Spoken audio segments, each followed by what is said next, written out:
Radio. First World Order Radio. Finally, we are on the air. No doubt. All right.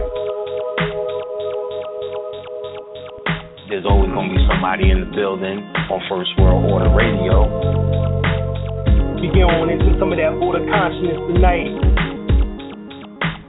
First World Order Radio every Wednesday, 8 p.m. We got to talk about what is taking place on the planet. There's always going to be somebody in the building on First World Order Radio.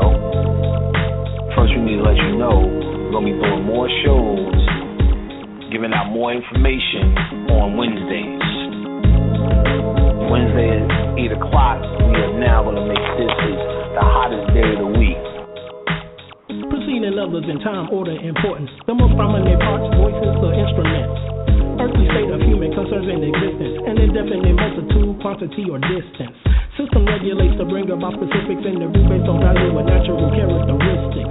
Current radiates electromagnetistics of sound through the air, same as your thoughts transmits it. Preceding others in time, order, importance. The most prominent parts, voices, or instruments. Earthly state of human concerns in existence. An indefinite multitude, quantity, or distance. System regulates to bring about specifics in the root based on value and natural characteristics. Current radiates electromagnetistics of sound through the air, same as your thoughts transmits it. You need to understand how magical this something like this every Wednesday can become. So you need to start getting your calendar right, get your schedule right. You need to know our intention straight out. All right, so, these clues are given throughout the various languages was to piece the puzzle of this ancient mystery school back together again. And what we plan on doing, both of us, is bringing y'all some surefire dynamite. We're going to take this level up a notch. We're going to have stuff to do here. This is not just going to be about philosophies and theories, shit that works. You have an activated pineal gland in which that produced this black chemical called melanin. What we did was gave a hard line in the sand between the different definitions of esoteric study and exoteric study. Playtime is over.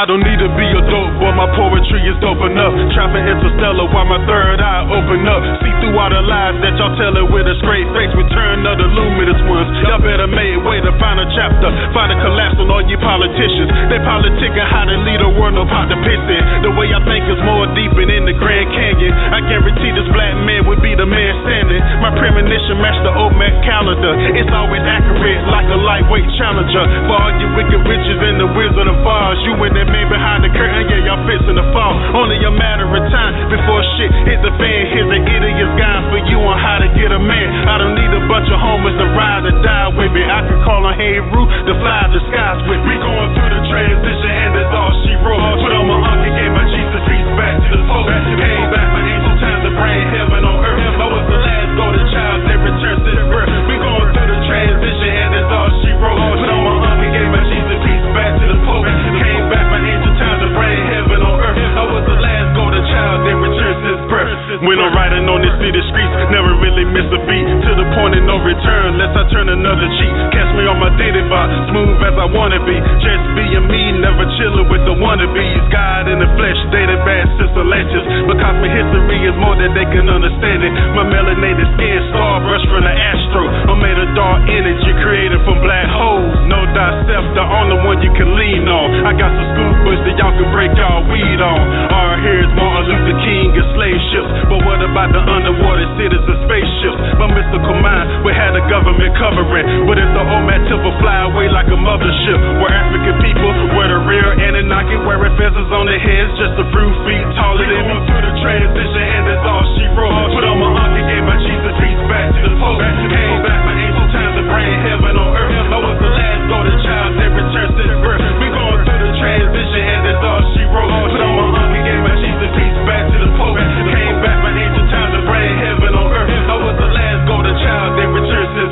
Yo, don't look at me the same, I ain't nothing like I used to be. Upgraded daily through the lies and all the foolery. My dream became lucid, I travel back in time, collecting life data for my subconscious mind. That father let me know that anything is possible by pulling down the universe through my crown chakra. Manipulate the energy is all an illusion. Knowing who you are kills all the confusion. Why 85% judge off my appearance? I use alchemy to create the world potential. My lyrics turn divas right back into queens. Why dope boys that think twice appearing back on the scene? Everybody gone mad, blaming media outlet. The new black Hollywood chosen straight out of projects. Bobo agenda war, sucking up to the master. While the whole community going up in disaster. We going through the transition and that's all she wrote. Put on my uncle, gave my Jesus peace back to the folk. Came back my angel times to bring heaven on earth. I was the last golden child that returned to the birth. We going through the transition and that's all she wrote. Put on my uncle, gave my Jesus peace back to the folk. Came back my angel times to bring heaven on earth. I was the last golden child that returned to his birth.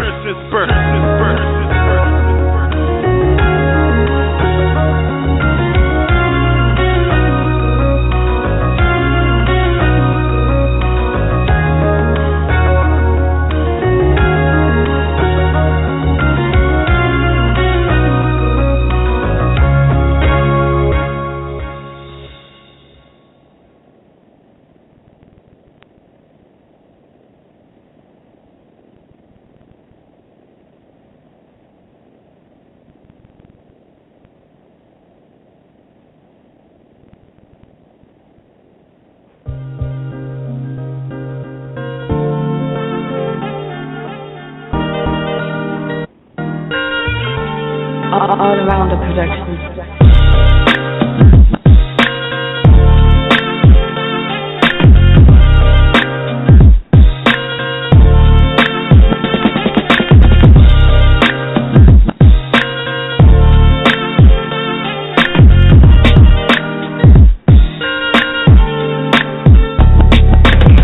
Really say this the gift and the message. My music is a weapon when I use it on the reckless. Spaceship hovering throughout the whole region. Open up the sky and take the shortcut to Venus. Getting on my level, it's a hard pill to swallow. Like comparing your religion to it if the earth is hollow. No need to cry there and let it soak in your tomorrows. Let my music soak up all your bittersweet and sorrows. See the sun shining, I lay back and kick it. Staying sucker free is my new way of living. One day we get together, then we all start building. But the ball that I dribble got me posting like Pippin. Champagne glasses round my organite pyramid. Glazing at the stars, show the kids where we really live. These solar flares got my DNA 12 stranded. Collect the kill trails and feed it to the man spring. Wash the tall moors. Some of us we been here to reunite the others and cool the world with wind chills. I put rap to the back for a good reason. 2012, 21 was a good season. Fake people get exposed just for who they are. Keep playing traffic in the highway with moving cars. My flow bring the fear of God to these modern rappers. They crawling backwards, kicking men and chance a heart attack. Ever since the kid went galactic, my center bracket reached the top and interacted with my solar status. The microphone I grab it, I guess it's just a habit. A living legend in your presence, sorta like the Mavericks. It ain't about me, nah, but it's about the future. I go to races on and dealing with the cockadoodles. I sock it to you like a Grammy in your mama used to. The final stage I ride away just like it's Honolulu. I prove my old school, but since I stayed there, galactic conscious awareness, I got my grades there. See with the eye of Heru, no longer bending knees. My inner chiefs are in me when it's time to leave. This modern day crap, I don't even follow it. I'd rather symbolize my name up in the hieroglyphs. Declare peace without Battlestar Galactica. Footstepping backwards on my way back to Africa. To wash the tall moors. Some of us we been here to reunite the others, to cool the world with wind chills. I put rap to the back for a good reason. 2012, 21 was a good season. Fake people get exposed just for who they are. Keep playing traffic in the highway with moving cars. My flow bring the fear of God to these modern rappers. They crawling backwards, kicking men and chance a heart attack and wash the tall moors. Some of us we been here to reunite the others, to cool the world with wind chills. I put rap to the back for a good reason. 2012, 21 was a good season. Fake people get exposed just for who they are. Keep playing traffic in the highway with moving cars. My flow bring the fear of God to these modern rappers. They crawling backwards, kicking men and chance a heart attack them.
back once again with your host, Dr. Alim Bey.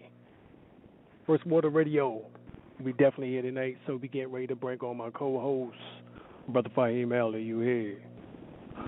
I tell you, Washington East. Yeah, I tell you, Washington East. Peace. How you doing tonight? Doing well, God. Well, how you doing? All right. We had some technical difficulties for some reason. We couldn't Facebook this information out, so we trying to figure out what was going on here. Okay. All right. We're gonna get into some things here tonight. In particular, we're gonna get into the all is mind and everything in the universe is mental. Which happens to be the first of the 7 principles or universal principles of Tahuti. Tahuti is known as Thoth within the Greek, in which that the word thought originates from. And so Thoth or Tahuti, Jehuti, which is the ancient Tamarian name, was the moon nature, in which that we know that the moon has a magnetic effect upon the planet and upon the bodies of, humans and mankind, etc. Based on the fact that we're 75% water, and the moon influences the tides of the waters on the planet. Hence, internally, the planet, or our planetary body, or what is called our physical body, and the waters within it. All right, so let's get into the mental information here. Anything you want to say on that before I go in, Brother L? You were saying about the bodies being 75% water. Yeah, that's correct. That's actually why our bodies are made up as well. They have about 75% with water in our body, really.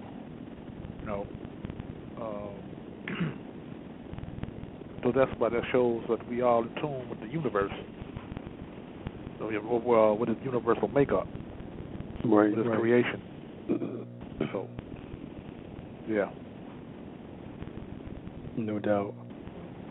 Well, these are just some things in which that we was taught in high school, in junior high, college. Of course, we know that the first law of thermodynamics tells us that matter or electromagnetic energy can neither be created nor destroyed.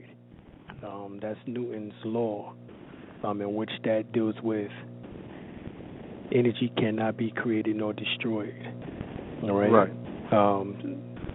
Us knowing that fact, we begin to start understanding a little bit more about the science of the mind.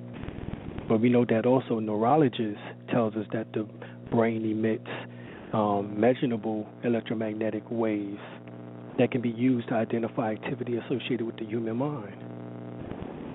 We even got psychologists in which that suspects that the electromagnetic field that is the mind can be actually identified as a human thought process, which may as well function independently of the brain.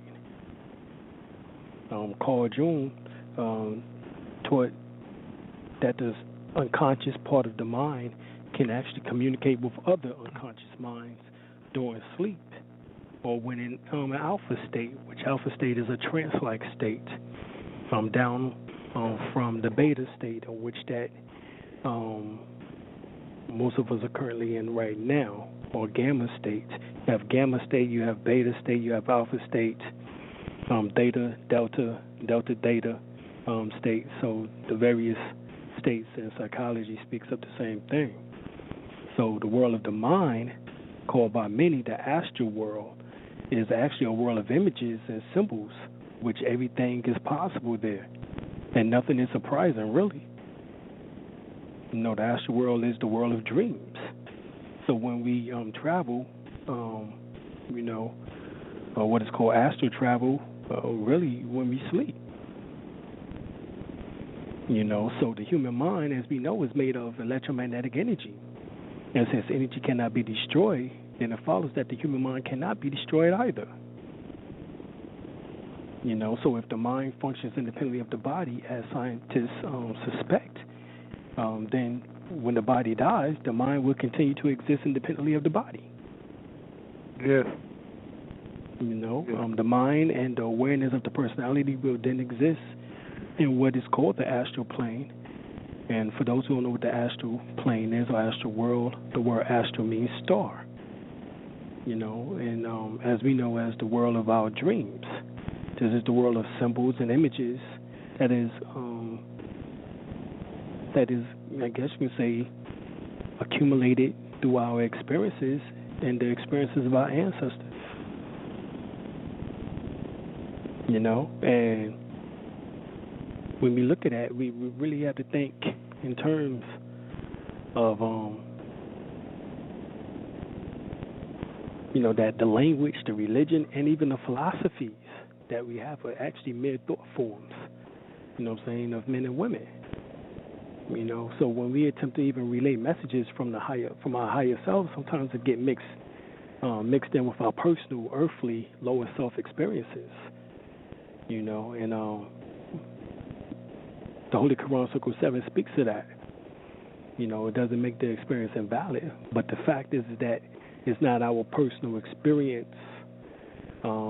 Oftentimes, when we hear others speak of their experiences, or when they write down their experiences and we read them, from a book or whatever the case is, And because of that, being that it's not our own personal experience, as we see with various religions, in particular the major world religions, they become degraded. And so really religions are nothing more than degraded spiritual systems. And this, sometimes this can make a problem, because now we have people attempting to force other people into their belief system, saying that their belief is the only right and exact way. And that they're the only ones that knows God. And of course, this is insanity. But moreover, all thoughts are energy. So we know that our physical body, our DNA, RNA, and etc., is energy, but this energy is actually thought form energy. We are a thought projection of our mothers and fathers. A concentration of memories, which is, energy from 7 generations on each side of the family, as we spoke about often. So the first law of Tahuti, Jehudi, universal law, is mentalism, which states that the all is mind and everything in the universe is mental, or that the all is mind and everything in the universe is energy. So if nature has seen fit to preserve millions of species for millions of years, it is logical for us to assume that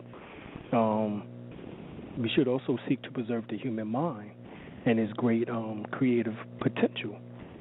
In other words, when we speak about the etheric plane or the etheric plane, or the astral plane, we're talking about aspects of the atmosphere, as we spoke about a few weeks ago. We're talking about, in particular, the ionosphere. When you get the Ankh book written by Ankh Amen, he speaks about that heaven is the ionosphere, and the ionosphere is a mirror, is an exact duplicate of everything that's here on earth is there. So when people say, well, what do dogs go to heaven, or birds? Everything goes an exact replica.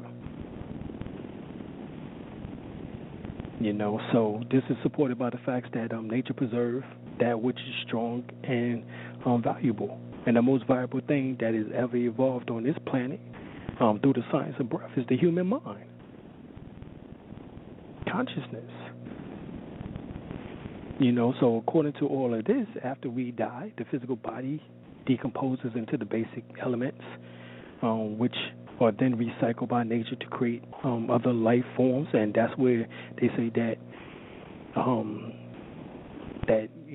cat can become a dog, or dog can. In other words, that's the state of evolution of what is being spoken of. But that does not happen from species to species, however. physically. In other words, a cat cannot become a dog cannot become a horse cannot become a camel, and all these different things in that regard. But the elements all recycle by nature to create other life forms. The mind, which is pure electromagnetic energy, once disembodied, has no physical substance. Still has some type of tangible weight to it, because based on the breath, based on the mind, and electrons from the body, there's about 70 grams of weight, in which that is different from a person who is dead and to a person who is living. All right, so that 70 grams account for aspects of the mind, which is your memories, your experience that you gathered here, as well as also the electrons from the body, as well as also the breath, the vapor aspect. Those three symbolizes what we call the Ba, the Ka, and the Aku, which is the Egyptian or Kemetic or Temerian terminology for the Ba is the soul, Ka is the spirit, and the Aku is the glorified light body. Okay? Yes, that's we talk about the energy that never dies. That relates also to the meaning of the Halloween movie, Michael Myers. The reason why they had a hard time killing him off, because you cannot kill energy, there you go. Whether it's evil or demonic or whether it's good, whatever, This is why they have a hard time killing him off. Right. That is the allegorical and the symbolic meaning. I mean, the more deeper aspects of the movie Halloween. Right. So, thing with like the energy, like you spoke of, like being Ka, which is the last word of the word Africa and America. Right.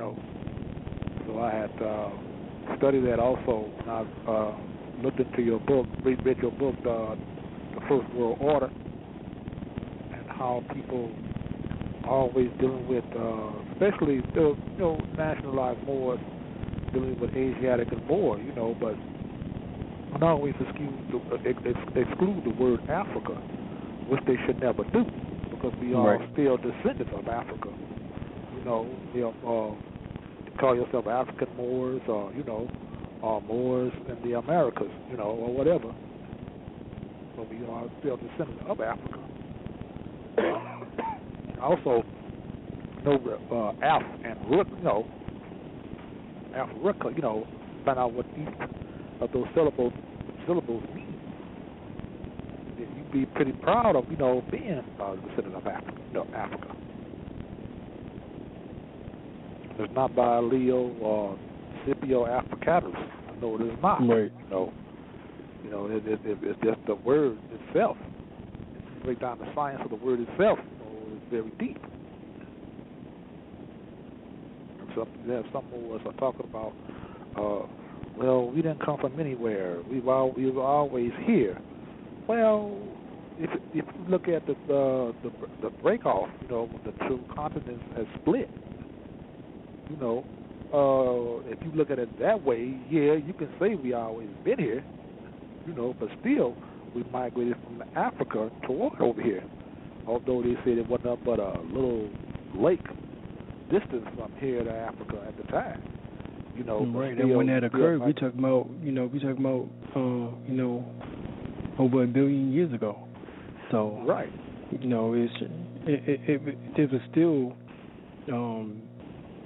over 1 billion years before the Albion or European got here upon this planet in order to try to dictate our origin.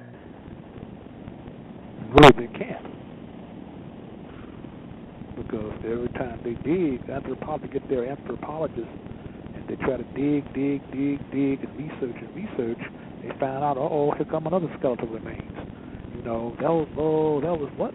2 billion years ago. Damn, they can't really find it. They could really know really know when, to find out the beginning of the Asiatic race, African race. They can't trace our history. Right. No, they can't trace the history. No. This is actually the reason why we continue trying to break down the origin of man, which is also woman, and how all of this occurred. Like we were talking about, the word astro is derived from the Greek word astron, which means basically of the stars.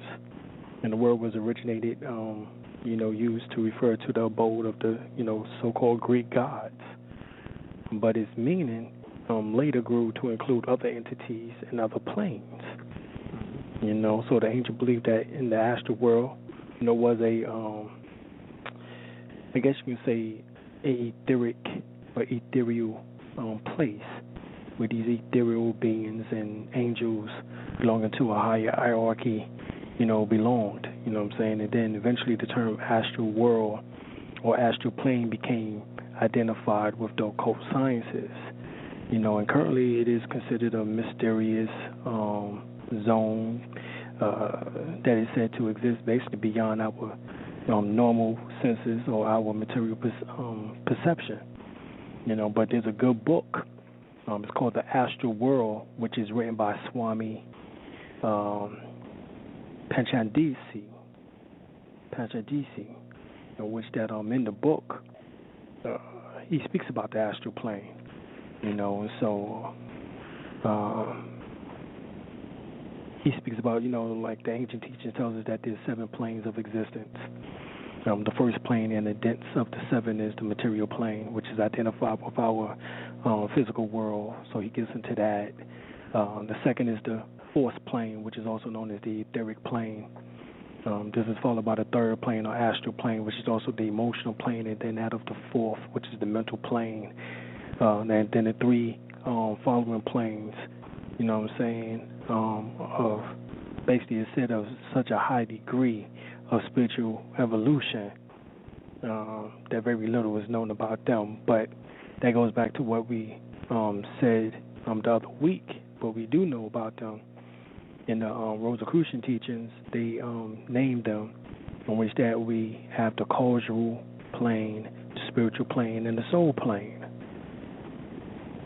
So, not just that, we can actually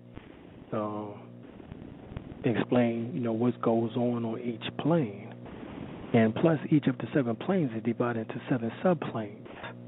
So really, it's like 49 planes, or each of which is turned into 7 subdivisions, which continues to be likewise divided until they have reached the 7th degree of subdivision.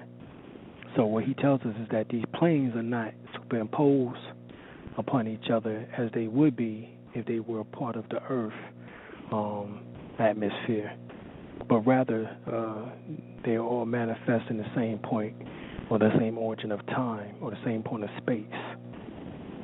All right? We know that within the 5% teachings of Nation, Gods, and Earth, that's about the expansion of or the size of the universe is 76 quintillion miles in diameter. All right. We know that according to science, the origin of that came from a Big Bang, in which that is allegedly of an atom. So we understand that that would be the source of everything, in which that we see, touch, taste, and smell as beyond into the subconscious, unconscious planes, which we would refer to as subconscious, superconscious, magnetic conscious, and infinite consciousness. So we understand that those areas go even further. And, we're looking at the various planes. We know that if planes are conceived as energy manifestations of increasing vibratory rate, that is also possible to conceive that they may all be located on the same point in space, but at different density. So even one more cellular than the other. And the best way to understand the concept is actually to bring to remembrance of like heat, electricity, magnetism, laser beams, X-rays, ultraviolet light can all exist in the same place without interfering with each other, because they all consist of energy moving in different vibratory rates. All right, so that's the way we're trying to explain it. So in the same way, the different planes can coexist at the same point of physical space without impinging upon each other. Now, some of the ancient masters try to explain the idea by saying that the planes is not a place but a state of being. All right, that's what they're trying to explain. Now, all of this is once again part of the mental aspect, and the higher aspect of the mental plane is the causal plane, which is the higher mental, on which that transfers later as the vibratory rate changes higher or increases to the spiritual, in which that even higher it becomes the soul. All right, so the second plane is known as the plane of force, or the force plane, or etheric plane, which we find that the creative energy which the universe came into being. You know, that is part of the prana energy, in which that those who work with qigong, or who are yogis or tai chi, you got the prana or chi or ki energy, as it is called ka, or ra, as it is also called within the ancient Kemetic teachings. So in recent years, physicists, especially those who've been studying quantum mechanics, have been studying the energies of the etheric plane without realizing it. You know, this is really what they're saying. This is why now they call it quantum physics, because there's a rendition of metaphysics, but yet metaphysics is supposed to be, quote-unquote, pseudoscience. But yet we already knew all of this information prior to them having to study it and quantify it. Right. You know, so that's the craziness about it. Because they've been studying the energy of the etheric plane without even realizing it. It's in this plane that we find the subatomic particles such as the quarks, the muons, the neutrons, which some physicists believe may be the building block of matter, which it is, essentially. And so the etheric substance known as prana, as we're talking about, is one of the forces created in this plane. Mm-hmm. And actually, I don't even want to say the word created, because it is what it is, in which that we absorb with each breath. All right? This prana that keeps us alive. And our true substance of our source of substance, you know, I guess you could say according to the yogis, they say that the prana is best assimilated into the organism through a pattern of rhythmic breathing known as pranayama. And this is what we're talking about, you know, and we're just trying to break it down so that, you know, everybody can understand what's really going on here. You know, so when you practice the qigong, you actually is absorbing etheric energy, transforming yourself into an Etherian, in which that we once were. So actually, we're getting back to where we once were. This is the activation of the junk DNA, and how now there's children being born with 3 and more strands of DNA, in which that there's various groups, such as the New Agers, who speaks of 12 strands of DNA, and then 12 etheric strands of DNA, making 24 strands altogether, which is symbolic to like the 24 elders mentioned in the book of Revelation. Mm-hmm. Now, the third plane, which we know is basically is known as the astral plane or the astral world, which is actually the emotional body. It's the state of being that you can reach by, you know, by the human spirit. Basically, essentially, after we pass, is also where we sojourn every night during our dreams. So the astral plane is accessible to living beings also. You know, either by using the psychic senses or by traveling to these inner regions with the astral body. So the astral sense is actually directly connected with the physical senses. Right? This is where we get the 5 higher aspects of, like for sight, you have clairvoyance, for hearing, clairaudience, for touch, like chemistry, for taste, clairgustance, for smell, clairsentience. All right, so that's what we do understand. So these astral senses are directly connected with the physical senses, and it is basically through these that the human receive input from the astral plane or the astral world. In other words, each of our 5 senses, as we said, it actually has a counterpart in the astral world, and that's what we're talking about. So there's other senses in the astral plane that we know, which is known, here on Earth as ESP or HSP, which is extrasensory perception or higher sensory perception. Among them, of course, we know is also telepathy, psychokinesis, levitation, et cetera, et cetera. Of course, psychokinesis is same as telekinesis, being able to move objects with your mind. Right. So these senses are dormant in most humans. But they're slowly awakening. But most of it is dormant. Number one, they don't believe it, and that is the downfall.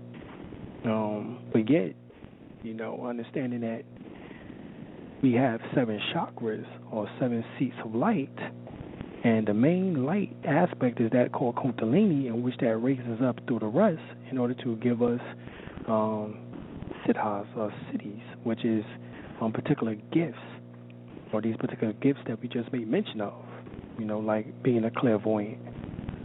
You know what I'm saying? And even then, sometimes they are able to have astral visions. But these are usually spontaneous and not controlled. So true astral vision is acquired only through special studies, you know what I'm saying, and exercises and practice. And a lot of people don't want to practice. You know what I'm saying? So people who have developed these faculties can actually use it to transcend from one plane to another through the force of will. Now, if you get that book, The Astral World, by Panchar Dasi, he speaks of the method of being able to move through the various planes using the astral body.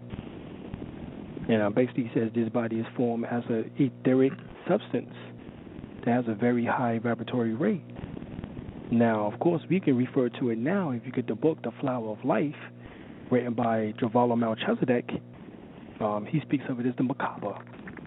Now, of course, that is the same Hebrew term in which that is used in the Bible, which actually is not Hebrew, it's derived from ancient Kemetic, Temerian, Metru Neter. But in Hebrew, they use it also, in which that it says Metru Neter, that the macabre is the flaming chariot. And allegedly, this is the flaming chariot or allegory in which that Elijah was taken up on. All right, some refer to it as a UFO, but really, this UFO is actually an IFO because your body is able to transform itself into a vehicle of light, and you're able to bridge the gap between these various dimensions, the cosmic zones, the realms, density levels, et cetera, et cetera. Okay. So I know some of this stuff may be over the head, but do your research, do your study, for the people out there. All right, so we understand that the astral plane. Go ahead, Brother Al. Yes, if anyone saw the old movie now, if you saw the old movie Carrie, and the movies like that, it shows you that when it first came out, a lot of people thought it was just a lot of hoopla, but it's not. She had ESP, she had telekinesis, right? And she was showing actually everyone can have it. Everyone's got it. Like they showed in the movie Lucy. You just only use about 10% of your brain. 10% of the 100% of your brain. You know, you never most of the vast majority of them go to our graves, and never will use anything above the 10% of our brains. You know, right. So this is what's going on. You know, a lot of people, like you say, a lot of people don't believe it. And if you don't believe it, so therefore, no, you're not going to try to utilize these other 90% of the brain. You're not going to try to utilize it or try to use any of it. But that's the way we were supposed to be at, really. Right. Not as destructive as Lucy was, no. But we were supposed to do more productive things with it. You know, I mean, exactly. The movie was a little bit, you know, what you can say, a little bit missing. You know, how I could say it with the word, wasn't that accurate when it comes to these kind of skills that you're supposed to have. Mm-hmm. You know, they made other movies like Carrie, you know, people that have telekinesis and things of the sort, you know. So, right. But this is where we're supposed to be at. But they had our people. They had dumbed the people down so much, and this is the big part of the reason why most of us can't use the other 90% of our brain. Right. You know, at any given time, exactly. Right. You know, because that's the thing. So I have to say, well, we use more than 10% of our brain, yeah, but not more than just at one given time. You don't. In other words, you don't use the whole brain at one time. Stop lying and stop telling people that nonsense. You know. And so, you know, we know that normally the astral body surrounds the physical body like a translucent sheath. You know, and that it may be actually perceived as a bluish type of halo that extends like about 2 inches or so above the body. That is also part of the lower astral body, which is the etheric body. The etheric body is also part of the astral body, as we talked about earlier. And of course, we know that the astral body, the high astral body, actually changes colors, or can change colors depending on the health of a person, the mental or moral state of a person. You know what I'm saying? And so this halo is commonly known as a person's aura. And it's not difficult to see. An easy way of perceiving the aura is basically by holding the arm horizontal against like a light or white background, and then looking just above the skin while letting the eyes just go slightly out of focus. Within a minute or so, actually within a matter of seconds, a minute, it is possible to see the aura as a faint, color.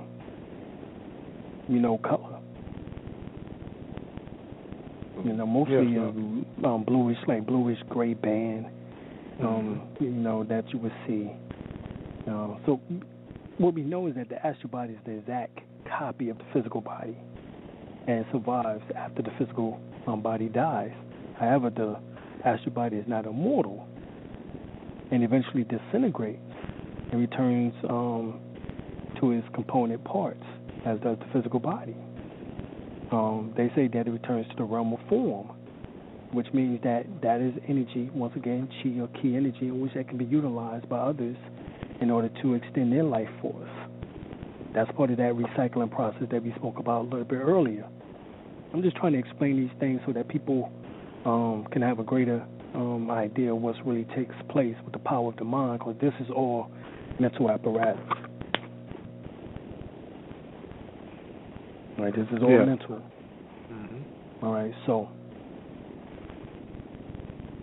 people. Yeah, go ahead, Yeah, like things like the Matrix. I tell people all the time that things are not what they seem to be. You see it, but you don't really know it. You really don't know what it is. Mm-hmm.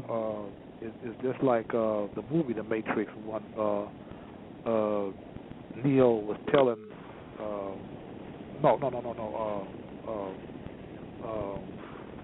the Lawrence Fishburne actor was telling Neo in the movie that you see it every day. You see it when you go to work, clock in every day. When you go to when you file your taxes, and so on and so on and so on. But they don't realize that they are slaves, and that's part of it. Are not used to more than 10% of your brain, because they get you so dumbed down that you really believe, or most people really believe that they are free, and they're not. They even get your the 90% of your brain locked down because you believe everything that what's been told to you. Right. Just like most of our people believe that they're black and they're African Americans or they're people of color, and you come to them, look at the word Boer or Asiatic or Aboriginal or Indigenous, they look at you real like you just went out to lunch because they still haven't even heard these words. These words are still foreign to most of our people. But this is why we have the Blog Talk Show tonight. That's why I write news articles to get the word out, information out to our people as much as we can. I think this is pretty bad for 2015, and it's still like that today. And the way that, like I said, the 90% of the brain is still being locked down because of we refuse to change our literature. What's going on? People think that, that's silly. That's impossible. You can't do nothing like that because they've been taught that way. Right. They've been taught to think that way. Right. It's part of the educational system, or so-called educational system. To give, for instance, when do you see a lot of these misleaders, the aldermen and state representatives of each city and town of the country, but they never talk about nationality or birthright issues.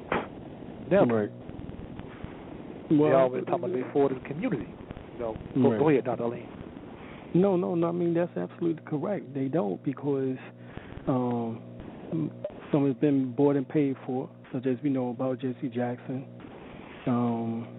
such as also Al Sharpton. We understand that they've been bought.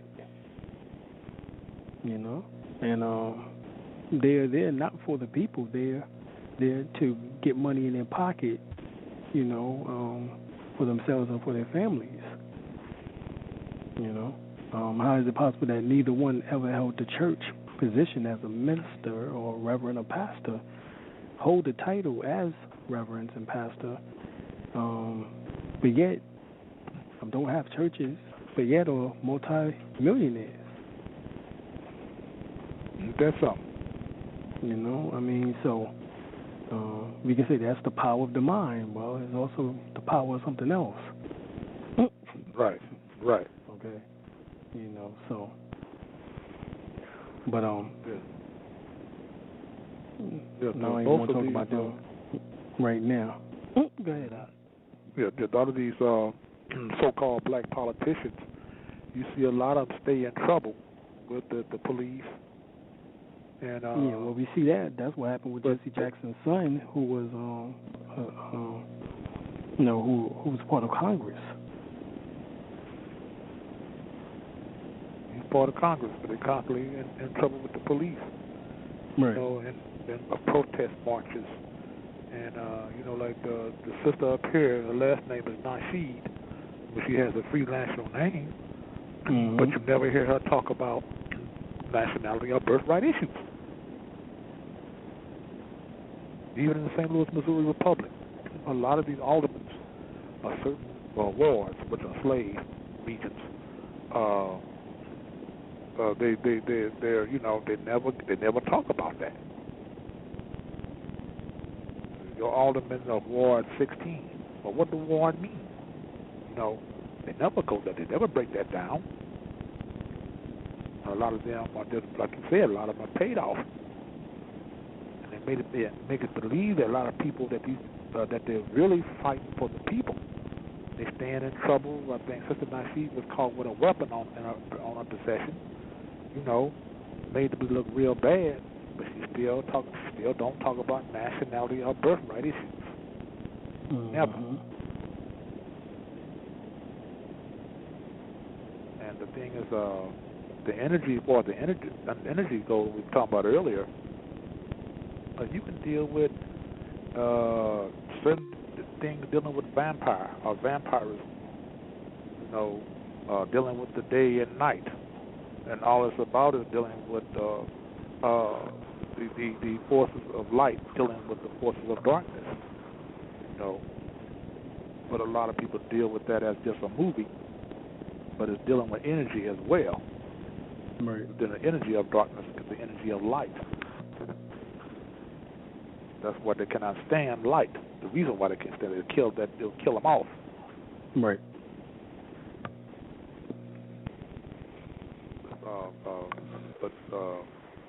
That's all I have to say about that subject, Dr. Ali. Go on. Well, I mean, that's the key too. Is that that's what we have to realize is that we're talking about light, in particular astral light, and when we talk about the astral body, we find out that when a person dies, that the spirit, along with the astral body, goes to one of the subplanes of the astral world, where it rests in peaceful or regenerative sleep.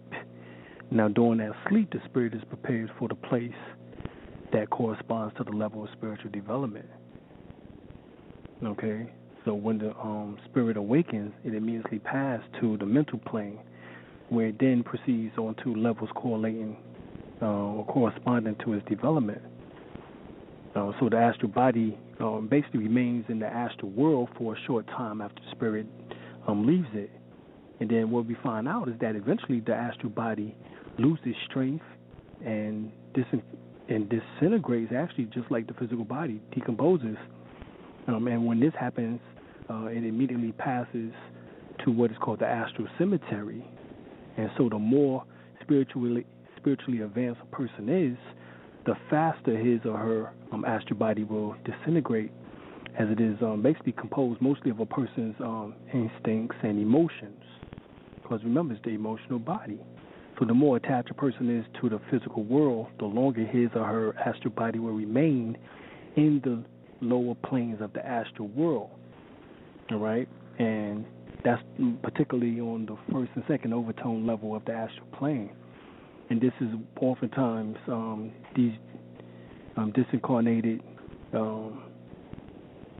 energy is what is being tapped into. I give a good example. When I'm talking about the Astral World book by Panach, what's his name? Panchad Chasi. He states,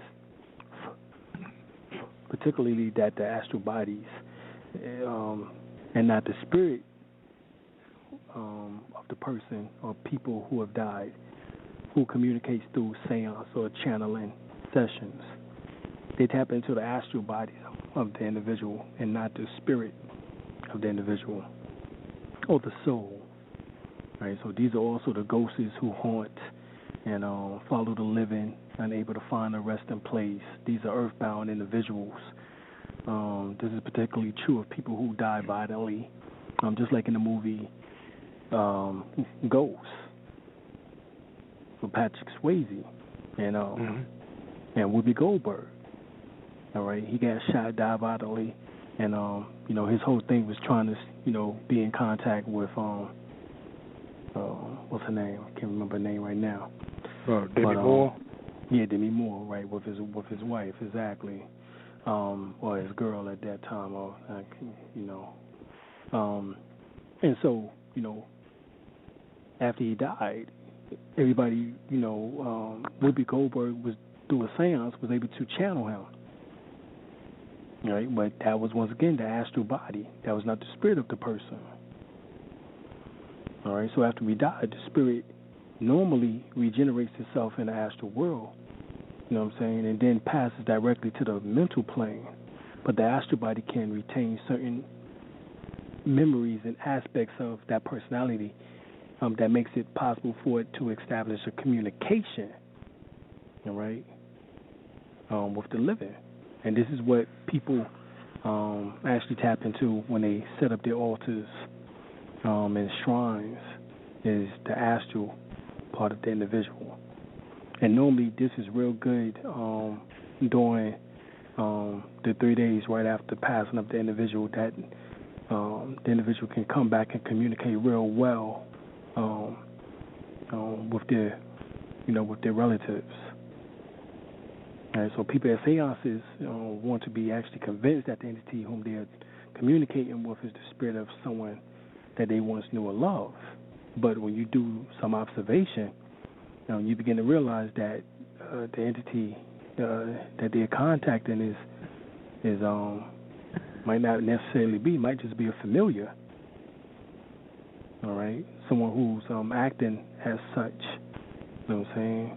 And they're tapping into, and this particular entity is tapping into the memories of that particular shell of the person, of the astral body, or disincarnated entity, of that particular astral body. Because anybody knows that there's something that appears to be missing in a disembodied entity, and what is missing is the spark of the spirit of the mind that is already going on to a higher plane, leaving behind an empty shell, which is the remnants of what we refer to of spirit or soul. Right? So that after death, most spirits sleep for a long time, some for many years in the sub plane of the astral world. People who are highly evolved, like I said, spiritually, evolved spiritually, and people at the bottom of the spiritual ladder both awake after a short period. Right? The spiritually elevated, because they do not need much time to prepare for the corresponding level of the mental world. And the spiritually unevolved, because they automatically, I guess you can say, gravitate to the areas of lower vibration. So once in these particular cosmic zones, they continue to relive the same terrible, destructive actions that basically characterize their material lives, but only as a helpless spectator. This is the aspect of what we was talking about before about hell. That hell and heaven are states of mind. You know what I'm saying? So eventually many of these spirits become horrified at the vision of their past lives and repent of their action and try to basically, this is where the Christian value come in at, and try to leave these sub planes and ascend to a higher level of being.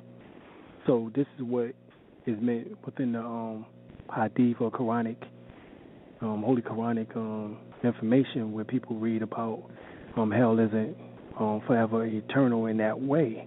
It could be based on the mental perception, because most people never learn from their errors or their ways. So they continue, like it's said, to repeat it over and over again. So it could seem as if it's eternal or forever, because they just never learn. They never understand that they need to feel sorrowful about the things in which they've done, the guilt that they've harbored, the problems that they have caused, the solutions they never found answers for, etc., etc. And so there are those, however, who have descended so low on the spiritual scale that they are actually unable and unwilling to reject their past actions. And without this repentance and the desire to ascend to a region of greater light, the spirit runs the risk of actually eventually disintegrating. Okay. So what you're saying is that, and this is what is called the second death that is mentioned in the Bible. Okay. So these subplanes of this lower astral world has been equated with hell and purgatory. And once again, this is heaven and hell is nothing but mind state. This is what we're dealing with. The all is mind, and everything in the universe is mental. And we trying to put all the pieces of the puzzle together, based on our last episode, so that people can begin to, get some clarity on some of this stuff.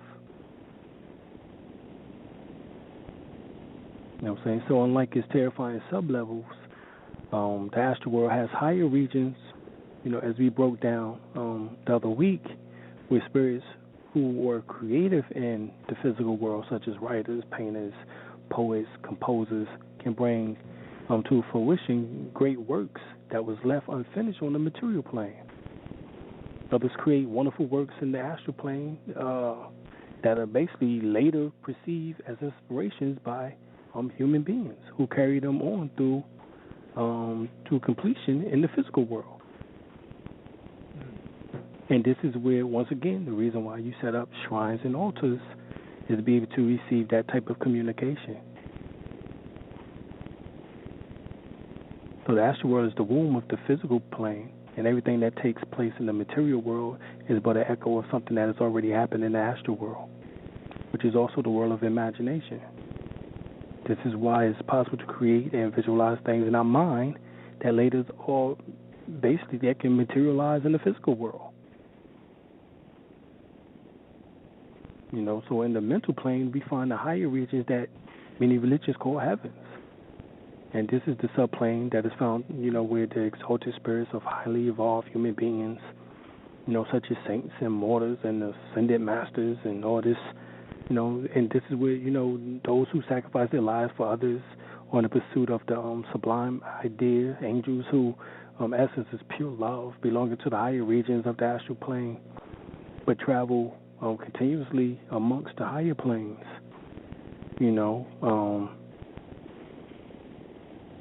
There's also about reincarnation that tells us that the highly evolved spirits take a much longer time to reincarnate.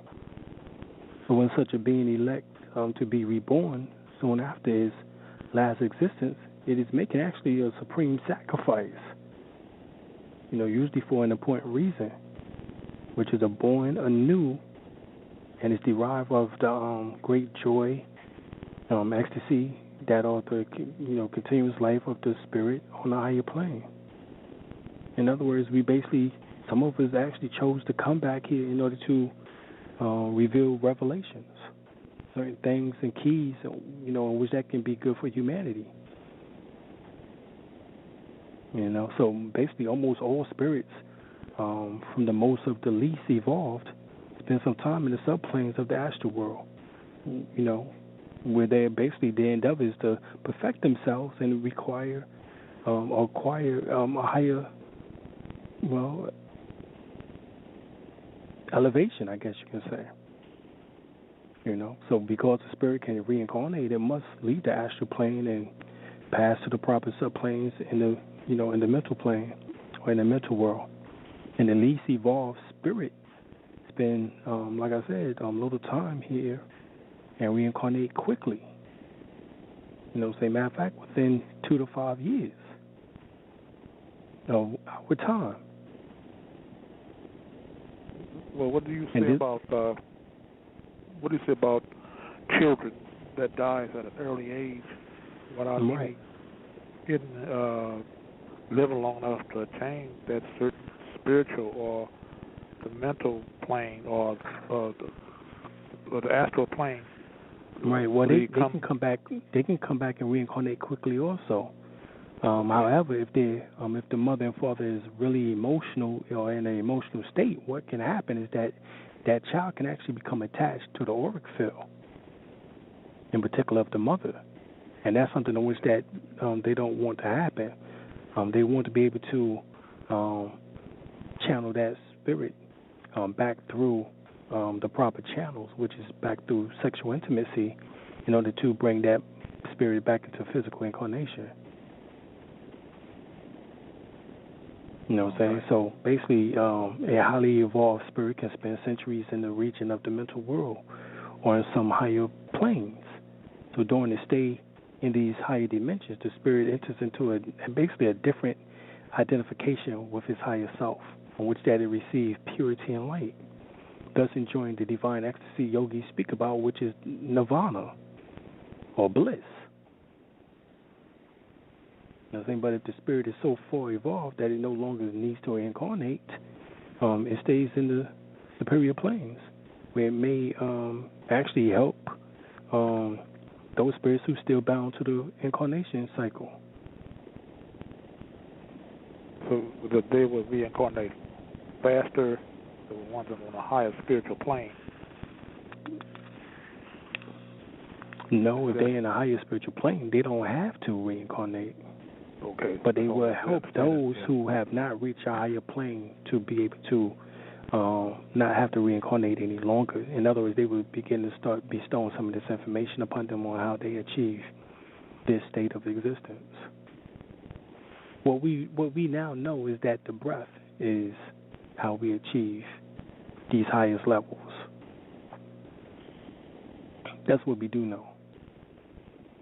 All right, the breath is what propels the mind and these electrons of the physical body at the point of death in order to correlate to the plane of existence, that you worked on here. All right, so we spoke about many times before about the signs of breath and how it gives you different states of consciousness. Interpersonal consciousness, intrapersonal consciousness, life consciousness, subconsciousness, superconsciousness, magnetic consciousness, infinite consciousness. All of that is controlled by lessening the breath, lessening your breath from 18 breaths to 9 breaths to 7.5 to 6 to 4.5 to 3 to 1 breath a minute. So if you was able to master over a period of time of the signs of the 1 breath a minute, which is infinite consciousness, then guess what? You just broke the threshold of incarnation. There's no need for you to reincarnate because your mental apparatus will correlate to the superior plane or superior planes on which we just made mention of, which is infinite consciousness, which would be actually the soul plane. Mm.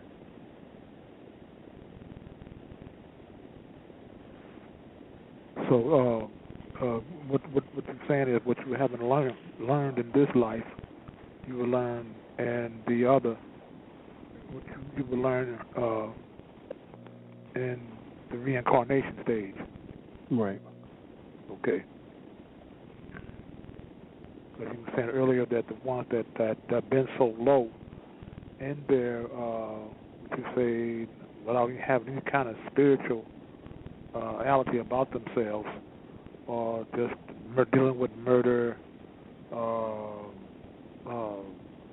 rape, any kind of low life activities, and right. when they pass into transition, and they still have learning things from that, or any regrets or anything like that. So their spirit will eventually die out. Right. If they don't repent. This is what I was talking about the signs of repenting, and if you don't feel sorrowful in a sense. In other words, if your soul don't cry out for the misdeeds and the misappropriate, or inappropriate actions or behavior in which that you took here upon planet Earth, the things in which that you did, and admit that you did, then it has a hard time, and if you take too long to understand that or come to some type of solution for yourself, then you could disintegrate. In other words, you could face or experience what is called the second death, which the scripture speaks about. In particular, the Bible speaks about the second death. Okay.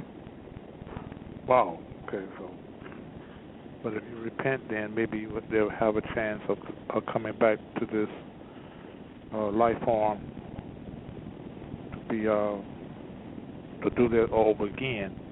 Right. And whatever you can say could make that up. Right. Sort of way. And therefore, that brings you more to a higher spiritual plane than the last life you had, or physical life that you had on this earth. Right. And it's spoken of in the book of Revelation. I think it's the 20th chapter, the 14th verse. Then it's explained. The second death is even explained in more detail in Revelation, the 21st chapter, the 8th verse. So the scriptures try to explain it. I mean, of course, it don't go into details like the way we just did. But it has some type of merit or truth or value to the information. That we need to pay attention to.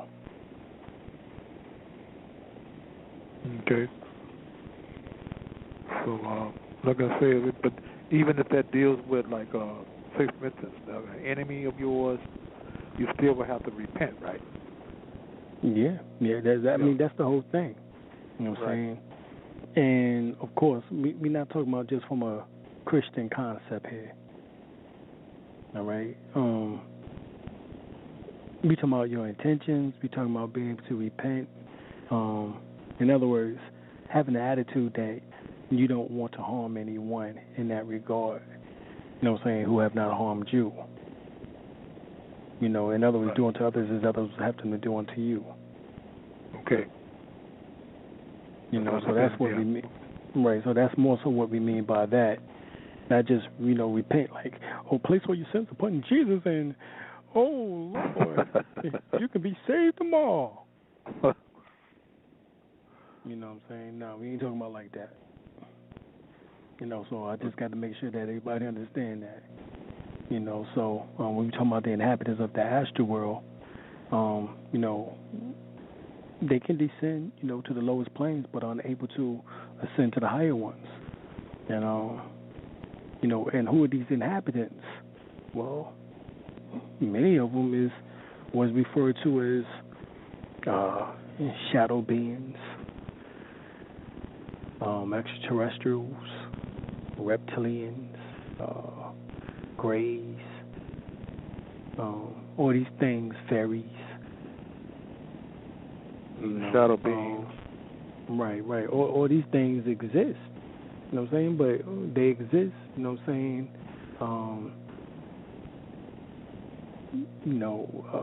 Matter of fact, if we go to the Holy Quran, Circle 7,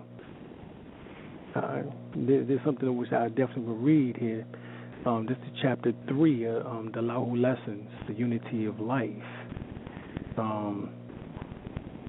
It speaks about the lower self, the cardinal self, the body of desires as a reflection of the higher self, distorted by the murky ethers of the flesh. And what's the flesh? The flesh is the murky ethers. All right, so when you come further down, that was verse 7. Come down to verse 20. It says, this evil is a myth. These gods are made of air. So the breath, your breath in conjunction with the mind, can create these thought forms into existence, which is these ETs, these fairies, etc., and project it into what appears to be reality for you. This is the power of the mind. All right, but it says this evil is a myth. These gods are made of air, clothed with shadows of a thought. And what is that? That's shadow people or shadow beings. Okay. All right. Even in the Bible, it tells you also that we battle against principalities. You know what I'm saying? I think it's in the book of Ephesians 6:12. We wrestle not against flesh and blood, but against principalities, against powers, against the rulers of the darkness of this world, against spiritual wickedness in high places. Right. You know what I'm saying? So when you look at, yeah, go ahead. Well, they're talking about the world rulers, the wickedness in high places. The right. higher you go. Right, and those people, right, the so-called elite, and them being actually control by these astral beings. All right?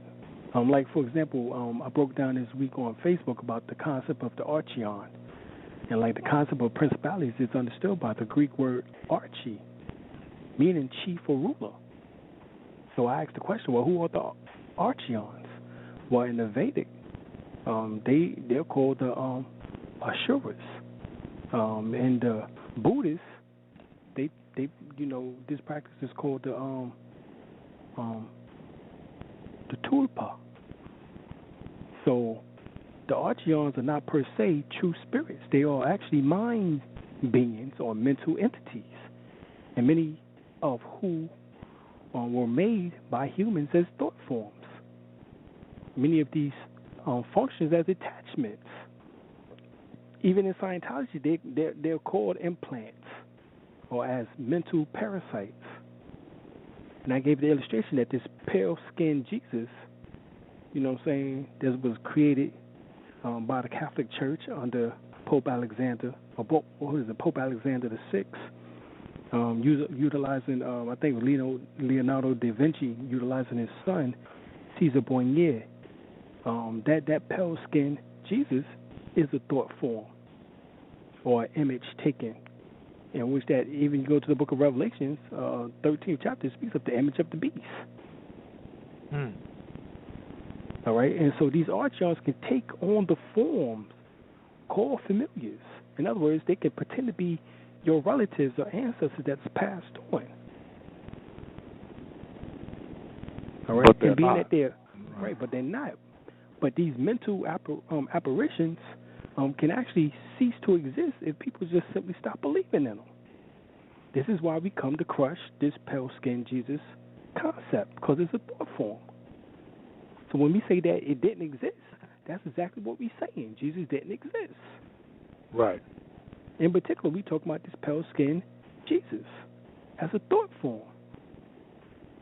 Right. But you saying that right, in which that is holding us down right now in a position, being that more than almost nearly 1.5 billion people believe in it. Yeah, ain't that something? That's some hell of a mind control, isn't it? Right, that's some serious mind control. But yet, even in Book of Revelations, again, is the first chapter, 13, 14, 15 verse. It tells you about him having hair like lamb's wool, feet as if it was burnt in a furnace, and voice of many waters, meaning he had a deep voice. Sure, you're right.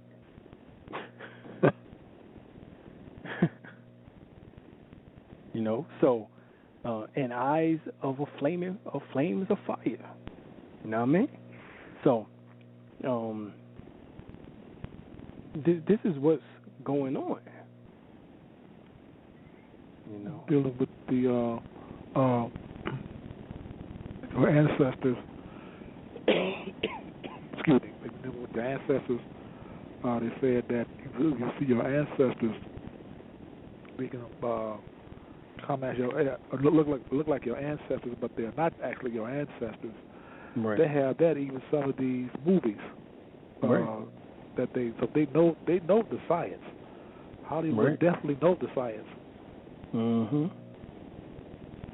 Oh, yeah, they know the astral plane and the spiritual world. Right. And the mental plane. Right. And they utilize it in a lot of our movies. Oh yeah. I'm real it's more open to me now since you explained it to me tonight. And dealing with movies like The Exorcist. Right. They can sound or talk like your ancestors, or look like what your ancestors look like when you last saw them. Right. Right. The poltergeists, shadow beings, reptilians, ETs, other ETs is greys, and et cetera, insectoids, even the Arturians, which is the pale Nordic skin beings. All this is some mental shit. Okay. That's essentially what we was breaking down the other week when we was dropping about these reptilians. And so, remember, we're talking about a mental being in which that can become attached. Attached to what? Attached to your auric field. So now, this reptilian or this astral being or entity becomes attached, which is part of the archeon energy, which is mental power energy, can now maneuver and control the individual based on the lust, greed, jealousy, envy, and hatred of the lower self, which is referred to as the devil. So when you look at the words of eyes, being at the eyes, right, being at the eyes are the windows to the soul, when you look in their eyes, and their eyes change from brown with a black iris to icy blue with a slit running down the center, you know damn well that they have some type of possession in which that is going on. And I don't say demonic because the word demonic, like we said before, comes the word atum ray, in which that is talking about the setting of the sun. All right? The word team on is the word demon. All right? But team on is actually atum ray, or atum ra, in which that symbolizes the setting sun. So we don't say the word demon in that regard, but we do refer to them as these lower astral entities in which they can become attached to the first and second root chakra of an individual, and thus become overshadowed by this archeon or this type of mental this mental energy. Okay. But the mental energy put a lot of into this pale-faced Jesus image, right? You know, which is the he didn't even exist. Period. Whether you want to argue the fact that he was so-called black or so-called white, you know, it's fruitless to argue that because the man didn't exist no way. Right. But the Christ, you know, that's actually something that you have to attain a certain level of spiritual consciousness to attain the Christ consciousness within you. Right. Well, man. Right, exactly. Well, that's because once we realize it's within us, then that's when we gain all power. You know, that's when we begin to start gaining power. You know. People think it's a name, but it's a title. You know, there's a level that you have to obtain in all of your spiritual worlds, you know, especially the spiritual world or spiritual, you can say, plane. And higher up that spiritual plane, you can go, you know, with that. Right. Well, only the reason for the words because man's words are spirit in man. Spoken word are sounds, you know, that occurs by the vibrations of thought. And thought of vibration sent forth by the ego or by the soul. So every word you utter should be potent, you know what I'm saying, with soul vibration. You know, so a man's words are lifeless if he fails to impregnate them with spiritual force. And that's what we have to get back to the knowledge of, how to redefine ourselves. Right. We define ourselves all over again. Right. You know, that means we have to change our literature, and that's what we can change out the way we think. You know, not to try to tell somebody how to think, you know, but tell someone where we should be at. You know, there were a lot of things in the world would disappear. And that is the true, to me, that is the true, what you call Armageddon. Right. You know, the war between the higher and the lower self. When the higher self triumphs over the lower self, or when spirit triumphs over matter. Yeah, because as we know, that matter does not exist in the way that we usually conceive it. Nevertheless, it does exist as a cosmic delusion. And to dispel this delusion or illusion requires a definite method. You cannot cure a drug addict in a moment. You know what I'm saying? So, material consciousness possesses man through a lack of, of consciousness, of knowledge, of self, and based on the law of delusion. So he cannot banish it except by learning and following opposite law, and that of truth. So, once we realize that, then we can begin to start, doing some things. Because there's a difference between matter and spirit. The difference is the rate of vibration. A difference of degree, not of kind. So it's the same kind, just different degree of the same kind. You know what I'm saying? So the point may be better understood that although all vibration, I think vibration from like 16 to 20,000 cycles per second are gross enough to be audible for man to hear. But vibrations between 16 and over 20,000 are inaudible. In other words, we can't hear a dog whistle. Right. You see? But a dog can, because its hearing is greater than ours. Exactly. At least appears to be, until we tap into clairaudience, which is our heightened sense of hearing. But as long as we're just using our regular sense of hearing, we can't hear it.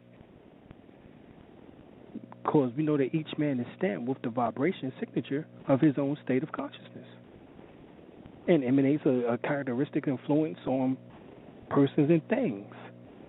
You know what I'm saying? For example, Brother L, if you walked into a room, you know what I'm saying, there's a impression of astral or auric energy in which that you leave when you sit down, on the things in which that you touch, etc., etc.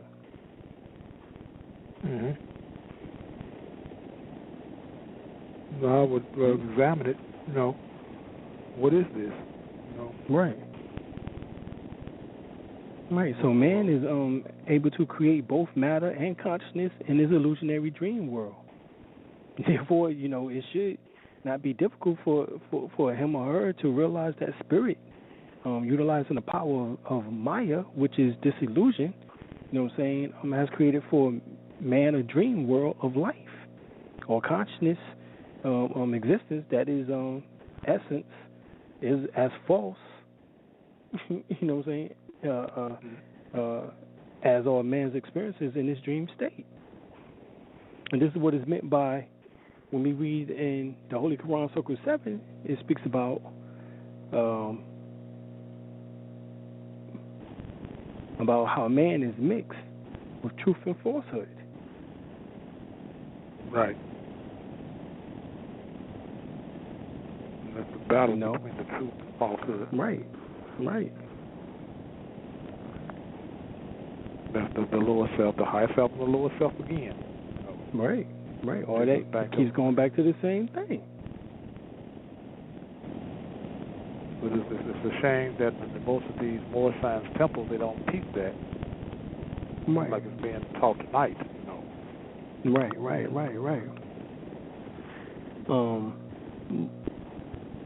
But that's why it says that yet these guys possess no ears to hear, no eyes to see, no heart to sympathize, no power to save. You know what I'm saying? It says, man seeks salvation from an evil that they deem a living monster of the nether world. And they have gods that are but demons in disguise. This is what we're talking about, that these familiars or entities, astral entities, compose themselves off as the ancestors. All powerful, yet full of jealousy and hate and lust. You know what I'm saying? These demons, as we want to say, like I said, I don't like using it, but let's use that for right now, for y'all can understand what we're talking about. Right. These entities, these so-called reptilians, greys, or whatever, these beings don't like us. In fact, based on all reports of those who study ufology, The reptilians say that they was here before us and want this damn planet back. So their whole thing is about depopulating the planet. So oftentimes when you see those in high position, they're attached. These reptilians, this reptilian energy through their reptilian portion of their brain, which is the brain stem, through the first and second chakra, you can see their eyes change once you disrupt their energy field, once you disrupt their emotions, because they can't handle their emotions very well. So they get upset, they get angry, boom, just look in their eyes. And that's why they don't have no really compassion for humanity. Right. At all. They don't have compassion. Right. And see, this evil is a myth. They really don't exist if you want to know the truth of it. But because we have books written on it, we have, people have dreamt it. They have seen it with their own eyes. I know I have. I've seen UFOs. I've seen people, reptilian hybrids as they refer, or reptoids as they refer to them as, with eyes that change. I've seen that. But that shit is not the greatest. It's not of the higher self. It's of the lower self. All right? It was of the lower self. And remember, these guys are made of air. Shu is air. Yeshua. Ishua Legba. So they should be easy to defeat. Right. By what? By the breath. Because God breathed into the nostrils of man the breath of life, made man a living soul.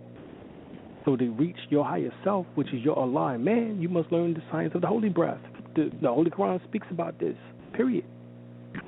That is the ultimate. That's the ultimate. Right? Right? Teach Allah teach them that Allah and man are one, but through carnal thought and words and deeds, man tore himself away from Allah and debased himself. So teach that the holy breath will make them one again, restoring harmony and peace. Well, if you get the book, Scientific Healing Affirmations by Yogananda, he says the phenomenal world operates under the Maya, the law of duality and oppositional state. It is thus an unreal world that veils the truth of the divine oneness and unchangeableness. Man, in his mortal aspect, dreams of duality and contrast, life and death, health and disease, happiness and sorrow. But when he awakens in soul consciousness, all duality disappears, and he knows himself as the eternal and blissful spirit.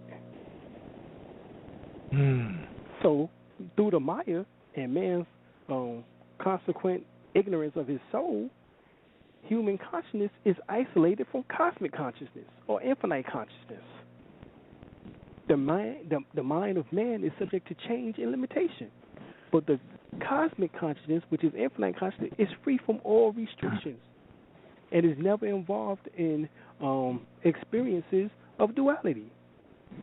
In other words, cosmic consciousness, or what we call infinite consciousness, don't fuck with death and life, disease and health, fleeting sorrow and fleeting joy, and so on and so on. And the divine mind, the unchangeable perspective of blissfulness, is ever present. So as soon as man increases his understanding of the immaterial origin of flesh, his belief in the healing powers of drugs disappears. He sees that all disease has its roots in the mind. So he has to master the science of the mind, because that's where everything comes from, in that aspect of what is taught by Tahuti, as the all is mind and everything in the universe is mental, or everything is energy.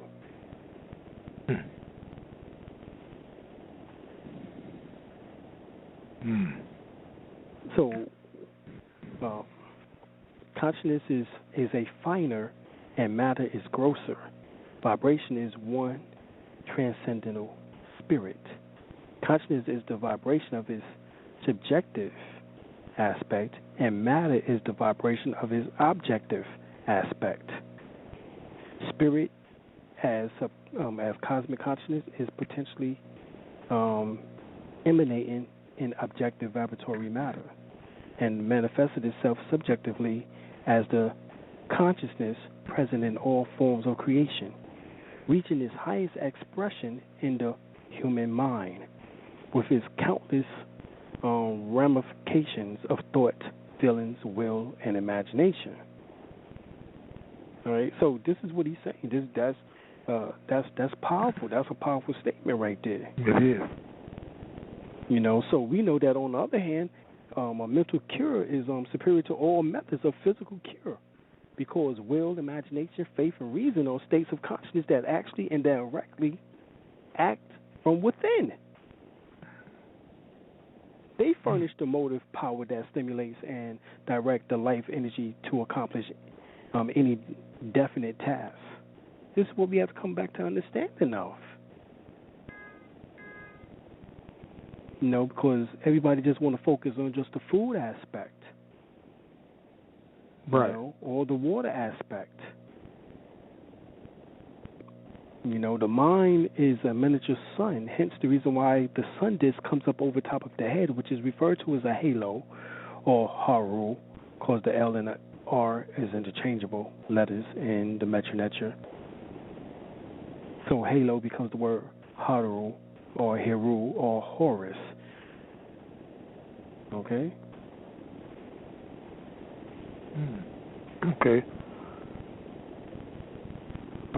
Yeah, the more we put this out in a lot of our temples, mosques, and churches, man, this all the problems and ills of the world be overnight. Right. You know, because they're not. I mean, they're people that even among Islam, you know, people different religions actually believe that they are actually studying their doctrine, the true doctrine of each religion, you know, and they're not.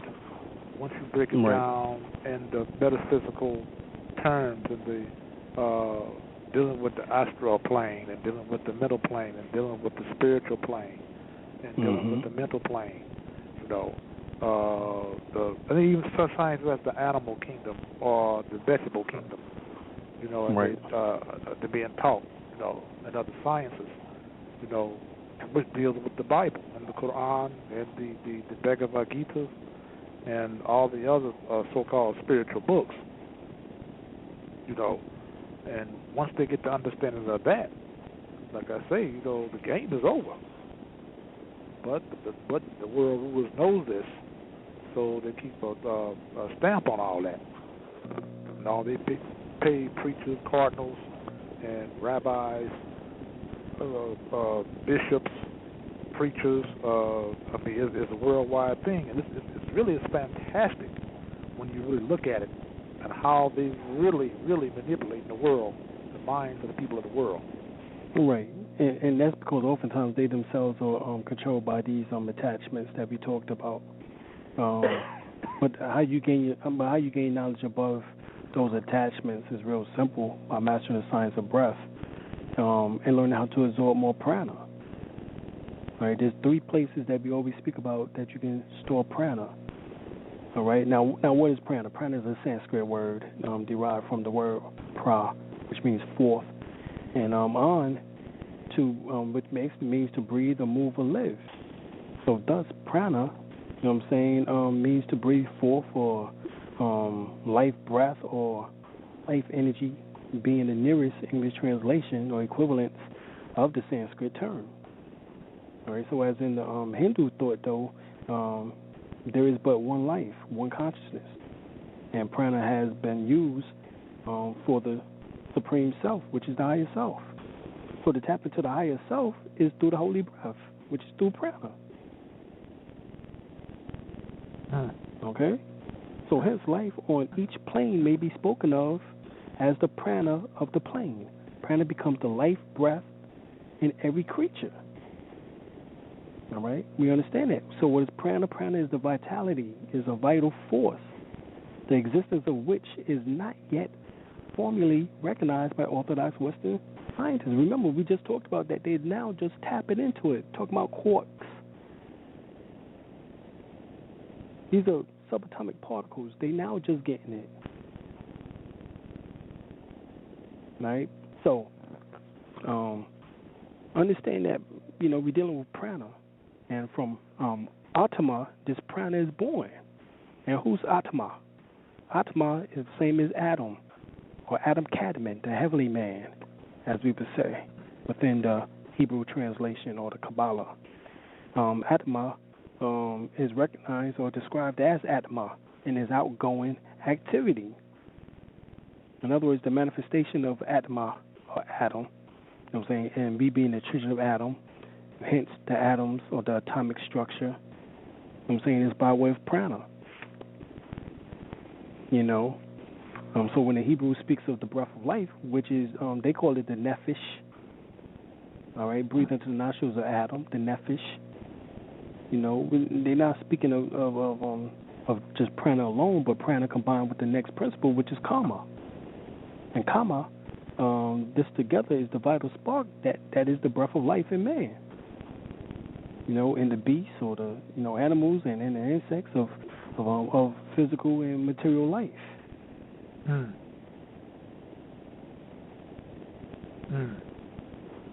So prana links. Go ahead, God. But the material life,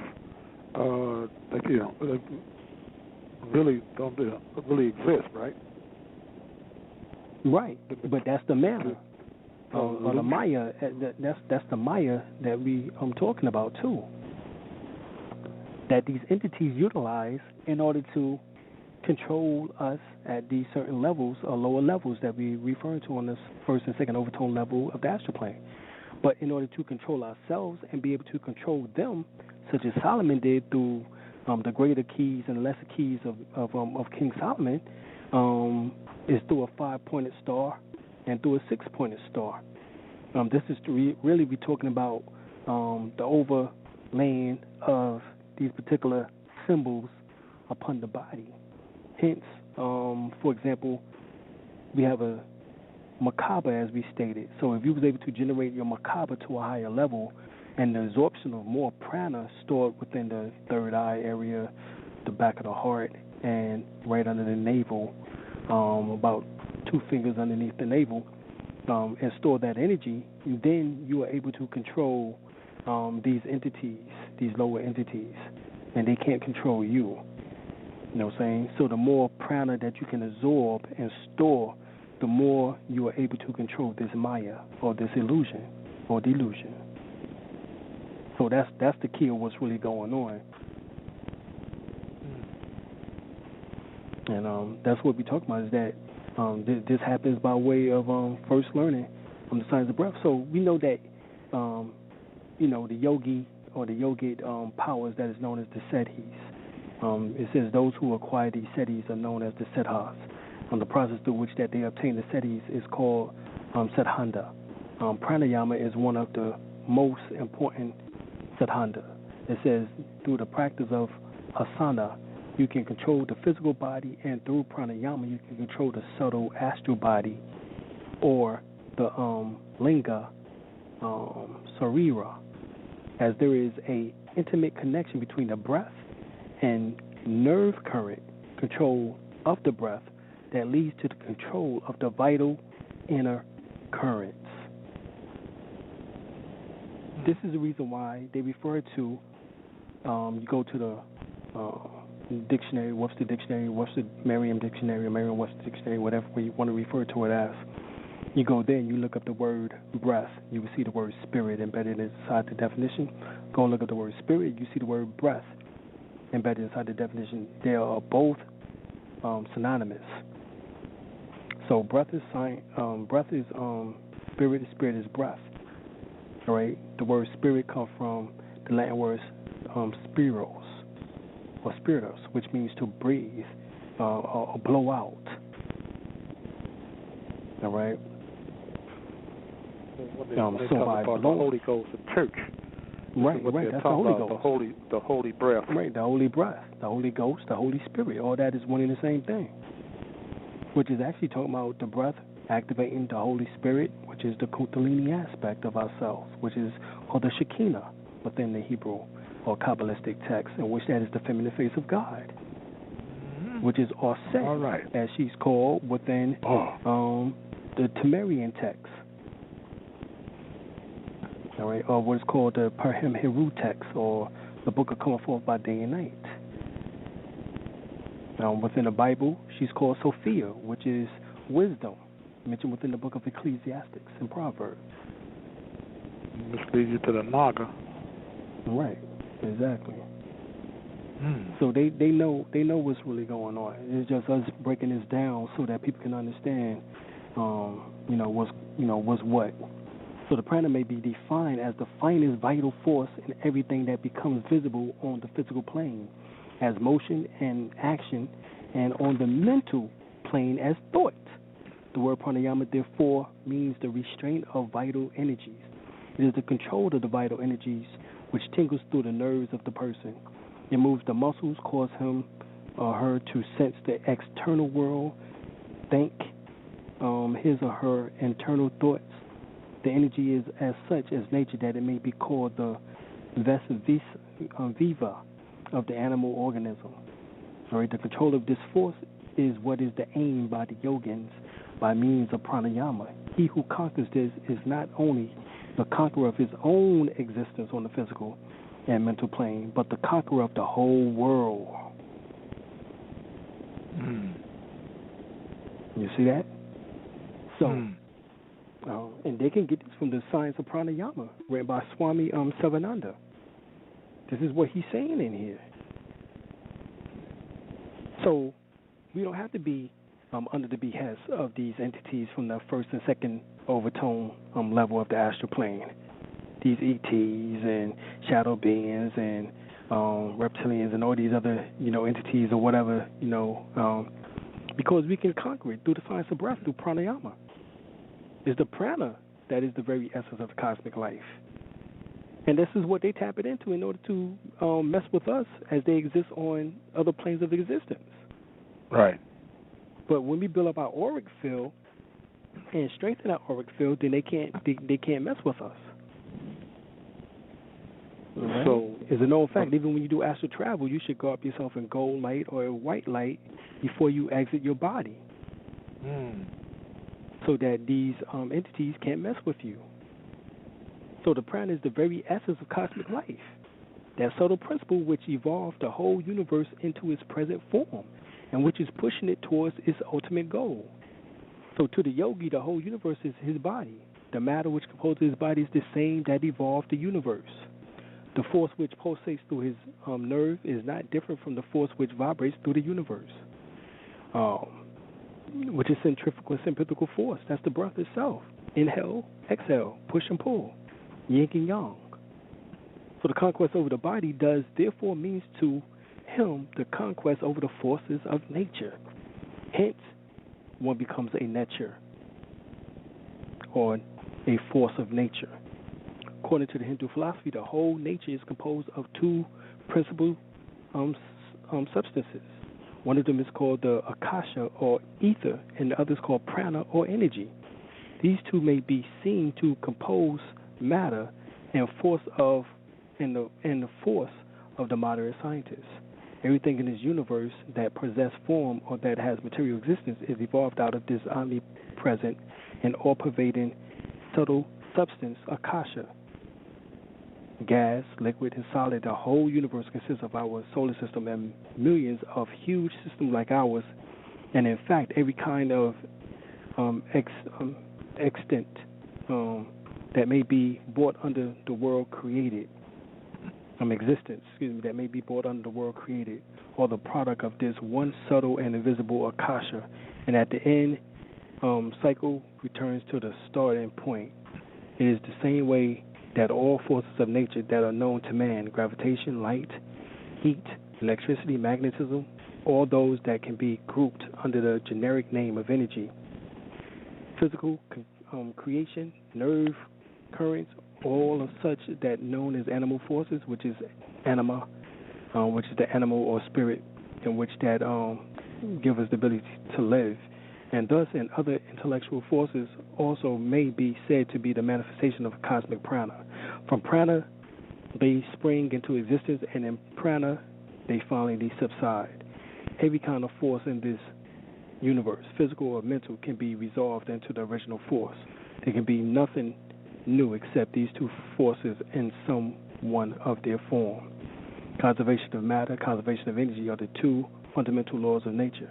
While one teaches that the subtle total of Akasha forms the universe is constant, the other teaches that the sum total of energy that vibrates the universe is also constant quantity. At the end of each cycle, the different manifestations of energy quiet down and become potent or potential.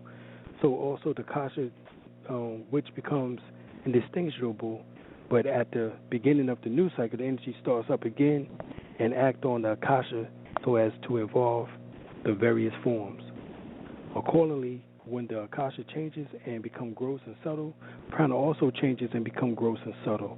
As the human body is only a macrocosm to a yogi, his body is composed of the nervous system, and the internal organs of perception represent to him the macrocosmic Akasha, the nerve currents and thought currents, and the cosmic prana. All right? So basically, he states, he who has grasped this prana has grasped the very core of cosmic life and activity. He who has conquered and controlled this very essence has not only subjected his own body and mind, but every other body and mind in this universe. Thus, pranayama and the control of prana is that means by which the yogi tries to realize in his little body the whole of cosmic life and tries to obtain perfection by getting all the powers in this universe. His various exercises and training are for this one end. God damn.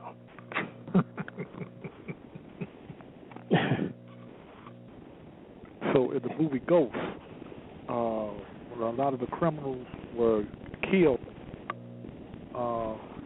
that's what we meant by the shadow, the shadow bodies.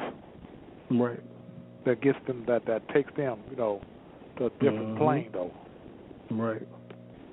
Right. It takes them back to the realm of form, in which that they face their second death because they had to disintegrate, and then that energy in which that is left is actually will be utilized to form the various mineral, plant, animal kingdom.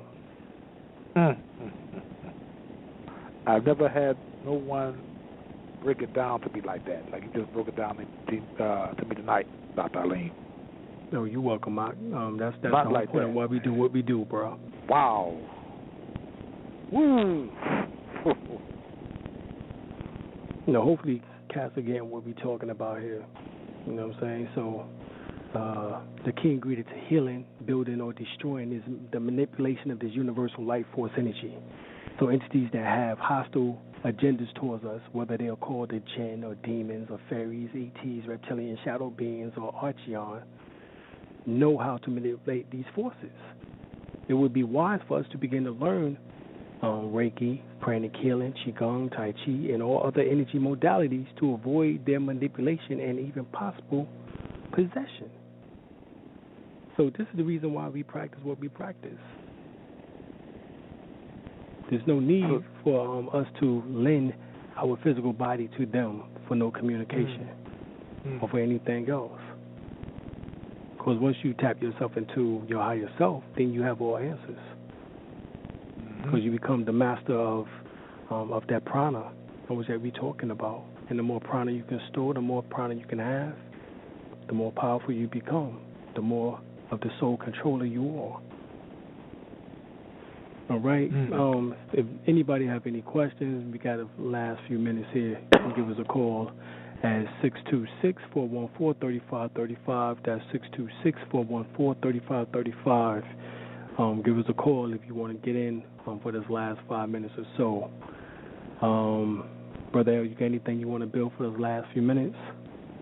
So you saying that's what you call the shadow bodies or the shadow beings? Right.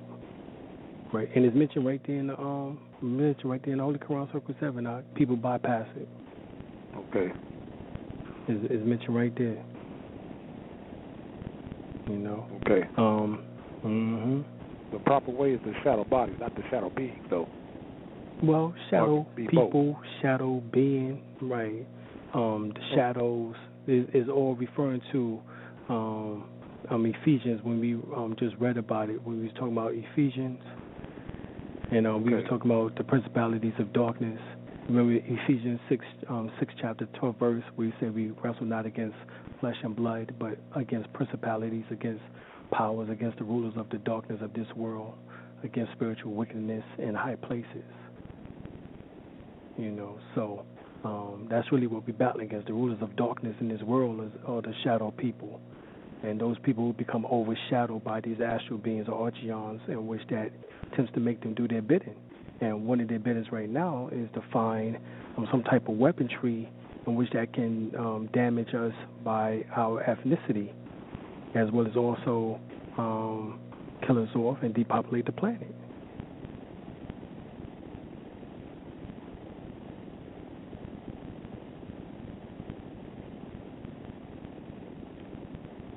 Okay. You know, so these principalities are like ruling devil spirits, possessing executive authority, as we would say, or governmental ruler or rule in this world.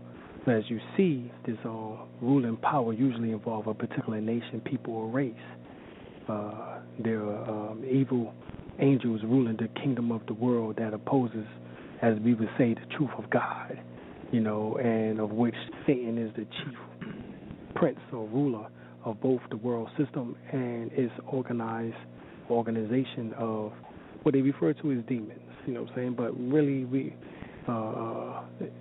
and this is what is really meant by Matthew, the 12th chapter, 24 verse. You know what I'm saying? So, this is all biblical English transliteration of the ancient tales here, but we can still utilize what we just broke down here in tonight's discussion, the realness of it, as we just broke down, you know what I'm saying? But that's just the biblical version of it. But as you see, everything that we're saying all ties into even the biblical, the Quranic, the Holy Quran, Circle 7, also the Vedic, the Marababa, the Upanishad, many of the Zoroastrian texts, 60, many of the various books, you know what I'm saying, so-called spiritual books, teach the exact same information as this, you know, what we're talking about. All right, before we go, we got area code 410. Area code 410, you're on the line. Hey, what's going on, brothers? Peace. Peace. Good show. Sound like we be gone in 60 seconds, countdown. But yeah, I just had a quick question, Dr. Alim. Why is it really can't build up the question like a 1 time frame, but why does it seem like every time somebody gives a past life regression, why is it everybody was a king, everybody was a queen, everybody was a ruler, a pharaoh, nobody was a slave, right? Exactly. Well, that all goes back to what we're talking about, is that you have these familiar spirits, which are actually the archeons, in which that give these impressions to these so-called seance. Remember, they're not dealing with the spirit of the person who have actually passed on. They're dealing with astral energy or residue, in which that still exists in a shell form or disincarnated spirit form on the lower astral plane before these disintegrate and return back to the realm of form. So that's really what they're dealing with. You know what I'm saying? So people who attempt to channel, or people who claiming that they know what is going on with the individual, only thing they're doing is these spirits are picking up on the memories of the individual. You know what I'm saying? Who is participating in the seance, and they revealing to them information on which that to the other person in order to show you how good that they can read. You know what I'm saying? The individual. but this is all by control of the Archeon. All right, and I mean, not to be a stickler or anything, but are you talking about the Archons, not the Archeons, but the Archeons, the Archons. Mm-hmm. Those Archons. Mm-hmm. Yeah. All right. Yeah. Yeah, because I'm glad you touched on that earlier with the thought forms. It's a lot of movies. Yeah, I think they even touched on that in They Live about the Archons, but of course they use that terminology. Yeah. Yeah, man. I mean, it's a lot of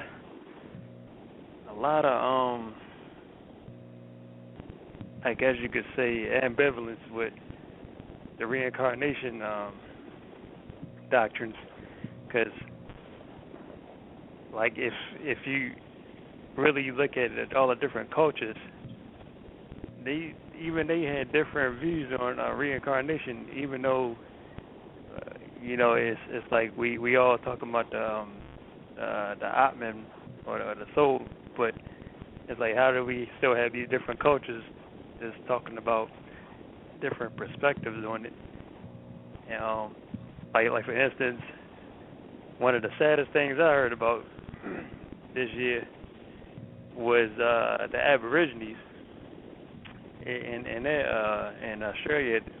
They said that their reincarnation is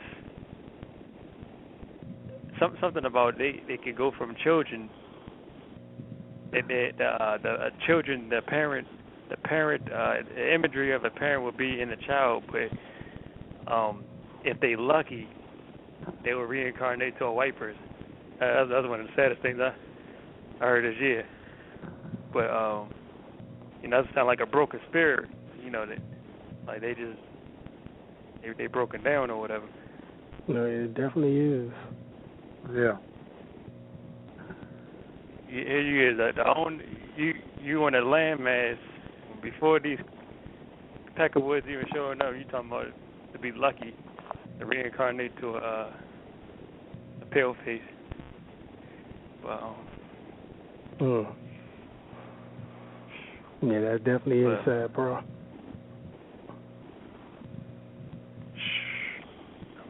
Well, I mean, that's how much we've been broken. Like, that's what I was just talking about, the image of the pale Jesus, man. Being a thought form in which that is indoctrinated us into that particular position of self-hatred. So now any white person that we see, being that Jesus is not just the Son of God, he is God, then any white person that we see automatically becomes God also. Therefore, we would rather strive towards that image than our own likeness. And therefore, that's what it's talking about in the book of Revelation, the 12th chapter, 13th chapter, where it speaks about the image of the beast. Because they understood that beast image would be utilized in order to capture the minds of the indigenous people or the people in general on the planet around the world.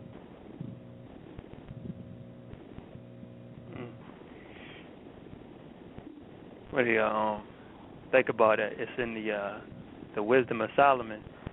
I think you talk about him being a noble soul as when he was a child, being a noble soul, and then as he went to the unblemished body,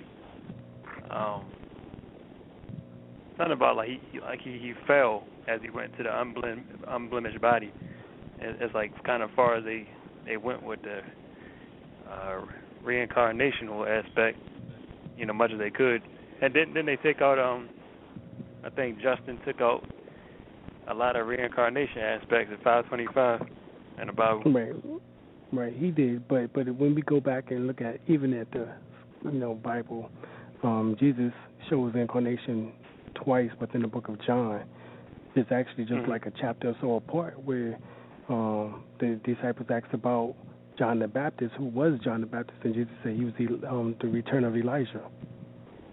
And then they asked him, then Jesus asked them, he said, well, whom do they say that I am?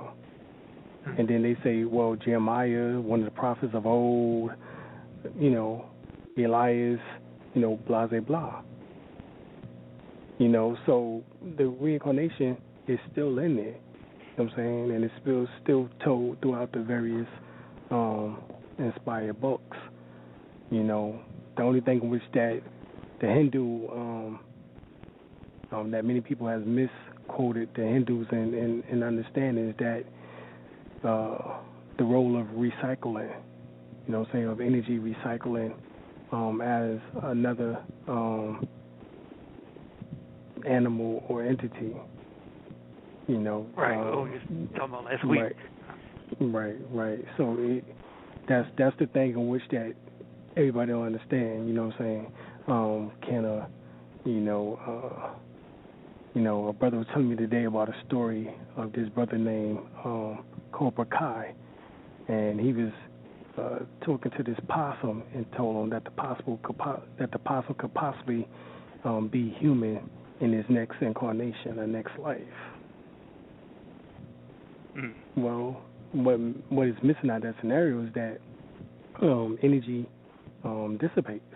You know what I'm saying? Well, not energy per se, but the form of that energy dissipates and returns to what we call the realm of form, in which that can be utilized by everyone, in the process of breathing, in which that keeps their physical composition together. Okay, so there's a recycling process. It's not reincarnation. It's a recycling process, which that can be understood as compared to as if an animal species can jump, to become a human species, blah blah blah, like that in that sense. Right. You're talking more of transmigration. Right. What was it? I think they had 4 of them: transmigration, reincarnation, palingenesis, and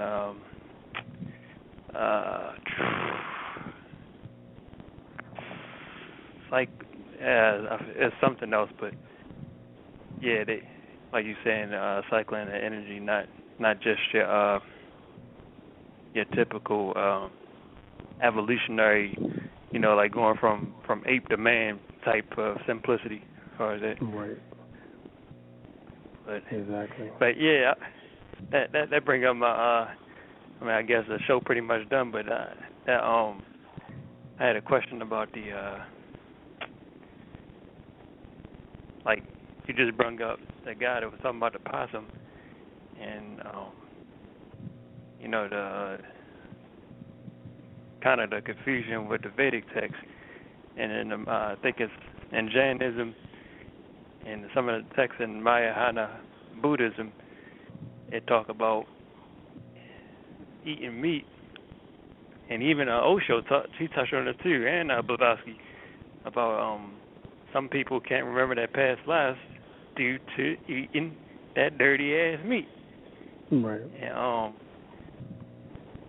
And I just came from a family reunion. I mean, I wanted to ask you about that too, also, but that's kind of silly stuff.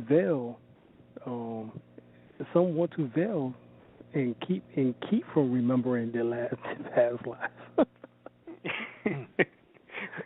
If they incarnated back here this time around, then that means they know they must did some more fucked up shit in the last one.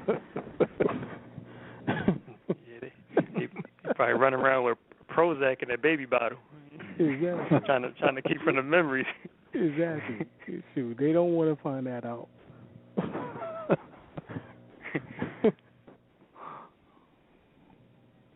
That kind of remind you when people playing the TV roll out, it's like almost like a drug. Right. But also notice, when you're speaking about drugs, but notice people who medicate themselves by drugs, medicate themselves on alcohol, medicate themselves with food, medicate themselves with sex. These are all veils in which that keeps them from remembering who they actually are, because they're so focused on something external in which that they thinking that will help them. Yes, sir. Yep. try to help them. Yeah. I really do. Yeah. But yeah, bro, it was a wonderful show once again. I came in a little late, but yeah, from what I heard. No, appreciate that, brother. Appreciate all right, Brother L. Brother L, well, you got any closing comments before we go? Yeah, we did it again, Dr. Alim.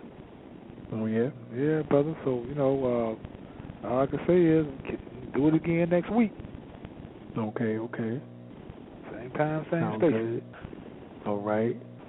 And basically I got to say is just go back and play it again, understand the concepts and what we're talking about, because this is actually like a continuation of the last two shows that Brother L and I had. All right, so just like a little redo or, combination or continuance, as we would say. So check us out. Go back and listen to this information again. Next time, y'all need to have some questions, just listening, you know what I'm saying?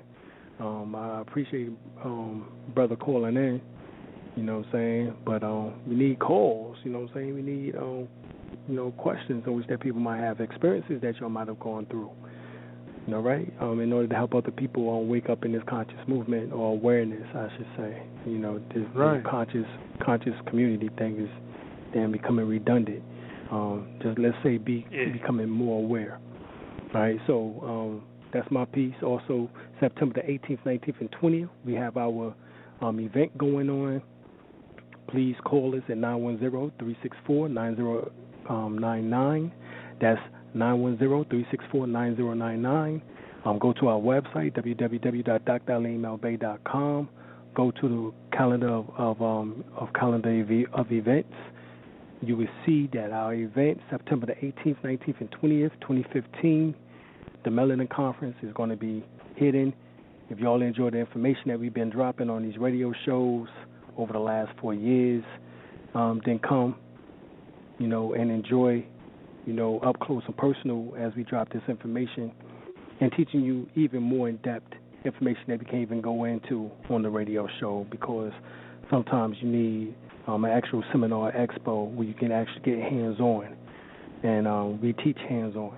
We will be teaching Qigong, Tai Chi, Reiki, various forms of Reiki, all types of energy modalities, metaphysics, esoteric teachings, occult, sciences, everything you can possibly think of. We trying to drop within the 3-day span. And the ones in which that you gravitate towards is what you get certified in. So you go back home with certifications in these various arts, so that you can actually open up.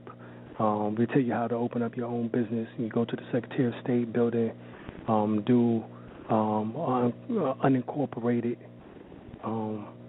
association form. You can call the IRS and get an EIN number. I mean, we go into it, show you and tell you how to do everything to open up your own practice. Blah, blah, blah. So call us, 910-364-9099. Go to the website, www.dralimelbey.com. Go to calendar of events. Check it out. Get your reservations. Come, participate, support. That's what we need, support. All right, so we can continue doing this. All right. There's not many who can drop the information like the way we drop it. And that's why that's the way we specialize in the way that we do it, because this is something in which that is very important to us, and we want it to be very important to you, because this is about saving your own soul. A white man or pale man ain't coming out the sky to wipe your ass for you. Exactly. He ain't coming from out of the damn heavens, from out of outer space, just to come here to wipe your ass. All right. So what that means is, what that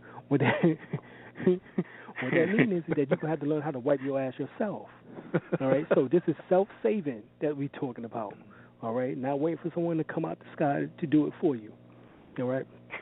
So this is my my summary of tonight's episode. So, peace, y'all. We out. Peace. Party to the cosmos.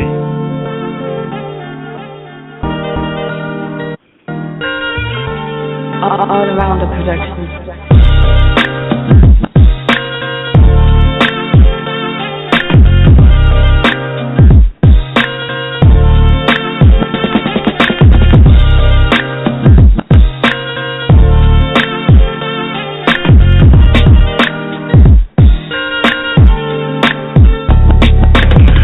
Really say this the gift and the message. My music is a weapon when I use it on the reckless. Spaceship hovering throughout the whole region. Open up the sky and take the shortcut to Venus. Getting on my liver, it's a hard pill to swallow, like comparing your religion to it if the earth is hollow. No need to cry there and let it soak in your tomorrows. Let my music soak up all your bittersweet and sorrows. See the sun shining, I lay back and kick it. Staying sucker free is my new way of living. One day we get together, then we all start building. But the ball that I dribble got me posting like Pippin. Champagne glasses around my organite pyramid. Glazing at the stars, show the kids where we really live. These solar flares got my DNA 12 stranded. Collect the kill trends and feed it to the man spraying. The Washington Moors, some of us we been here to reunite the others and cool the world with wind chills. I put rap to the back for a good reason. 2012-21 was a good season. Fake people get exposed just for who they are. Keep playing traffic in a highway with moving cars. My flow bring the fear of God to the modern rappers. They crawling backwards, kicking men and chest a heart attack. Ever since the kid went galactic, my center bracket reached the top and interacted with my solar status. The microphone to grab it, I guess it's just a habit. A living legend in your presence, sorta like the Mavericks. It ain't about me, nah, but it's about the future. I go to races on and dealing with the cockadoodles. I sock it to you like your grandma and your mama used to. The final stage, I ride away just like it's Honolulu. I prove my old school, but since I stayed there, galactic conscious awareness, I got my grades there. See with the eye of Heru, no longer bending knees. My inner chiefs are into me when it's time to leave. This modern day crap, I don't even follow it. I'd rather symbolize my name up in the hieroglyphs. Declare peace without Battlestar Galactica. Footstepping backwards on my way back to Africa. The Washington Moors, some of us we been here to reunite the others to cool the world with wind chills. I put rap to the back for a good reason. 2012-21 was a good season. Fake people get exposed just for who they are. Keep playing traffic in a highway with moving cars. My flow bring the fear of God to the modern rappers. They crawling backwards, kicking men and chest a heart attack. The Washington Moors, some of us we been here to reunite the others to cool the world with wind chills. I put rap to the back for a good reason. 2012-21 was a good season. Fake people get exposed just for who they are. Keep playing traffic in a highway with moving cars. My flow bring the fear of God to the modern rappers. They crawling backwards, kicking men and chest a heart attack.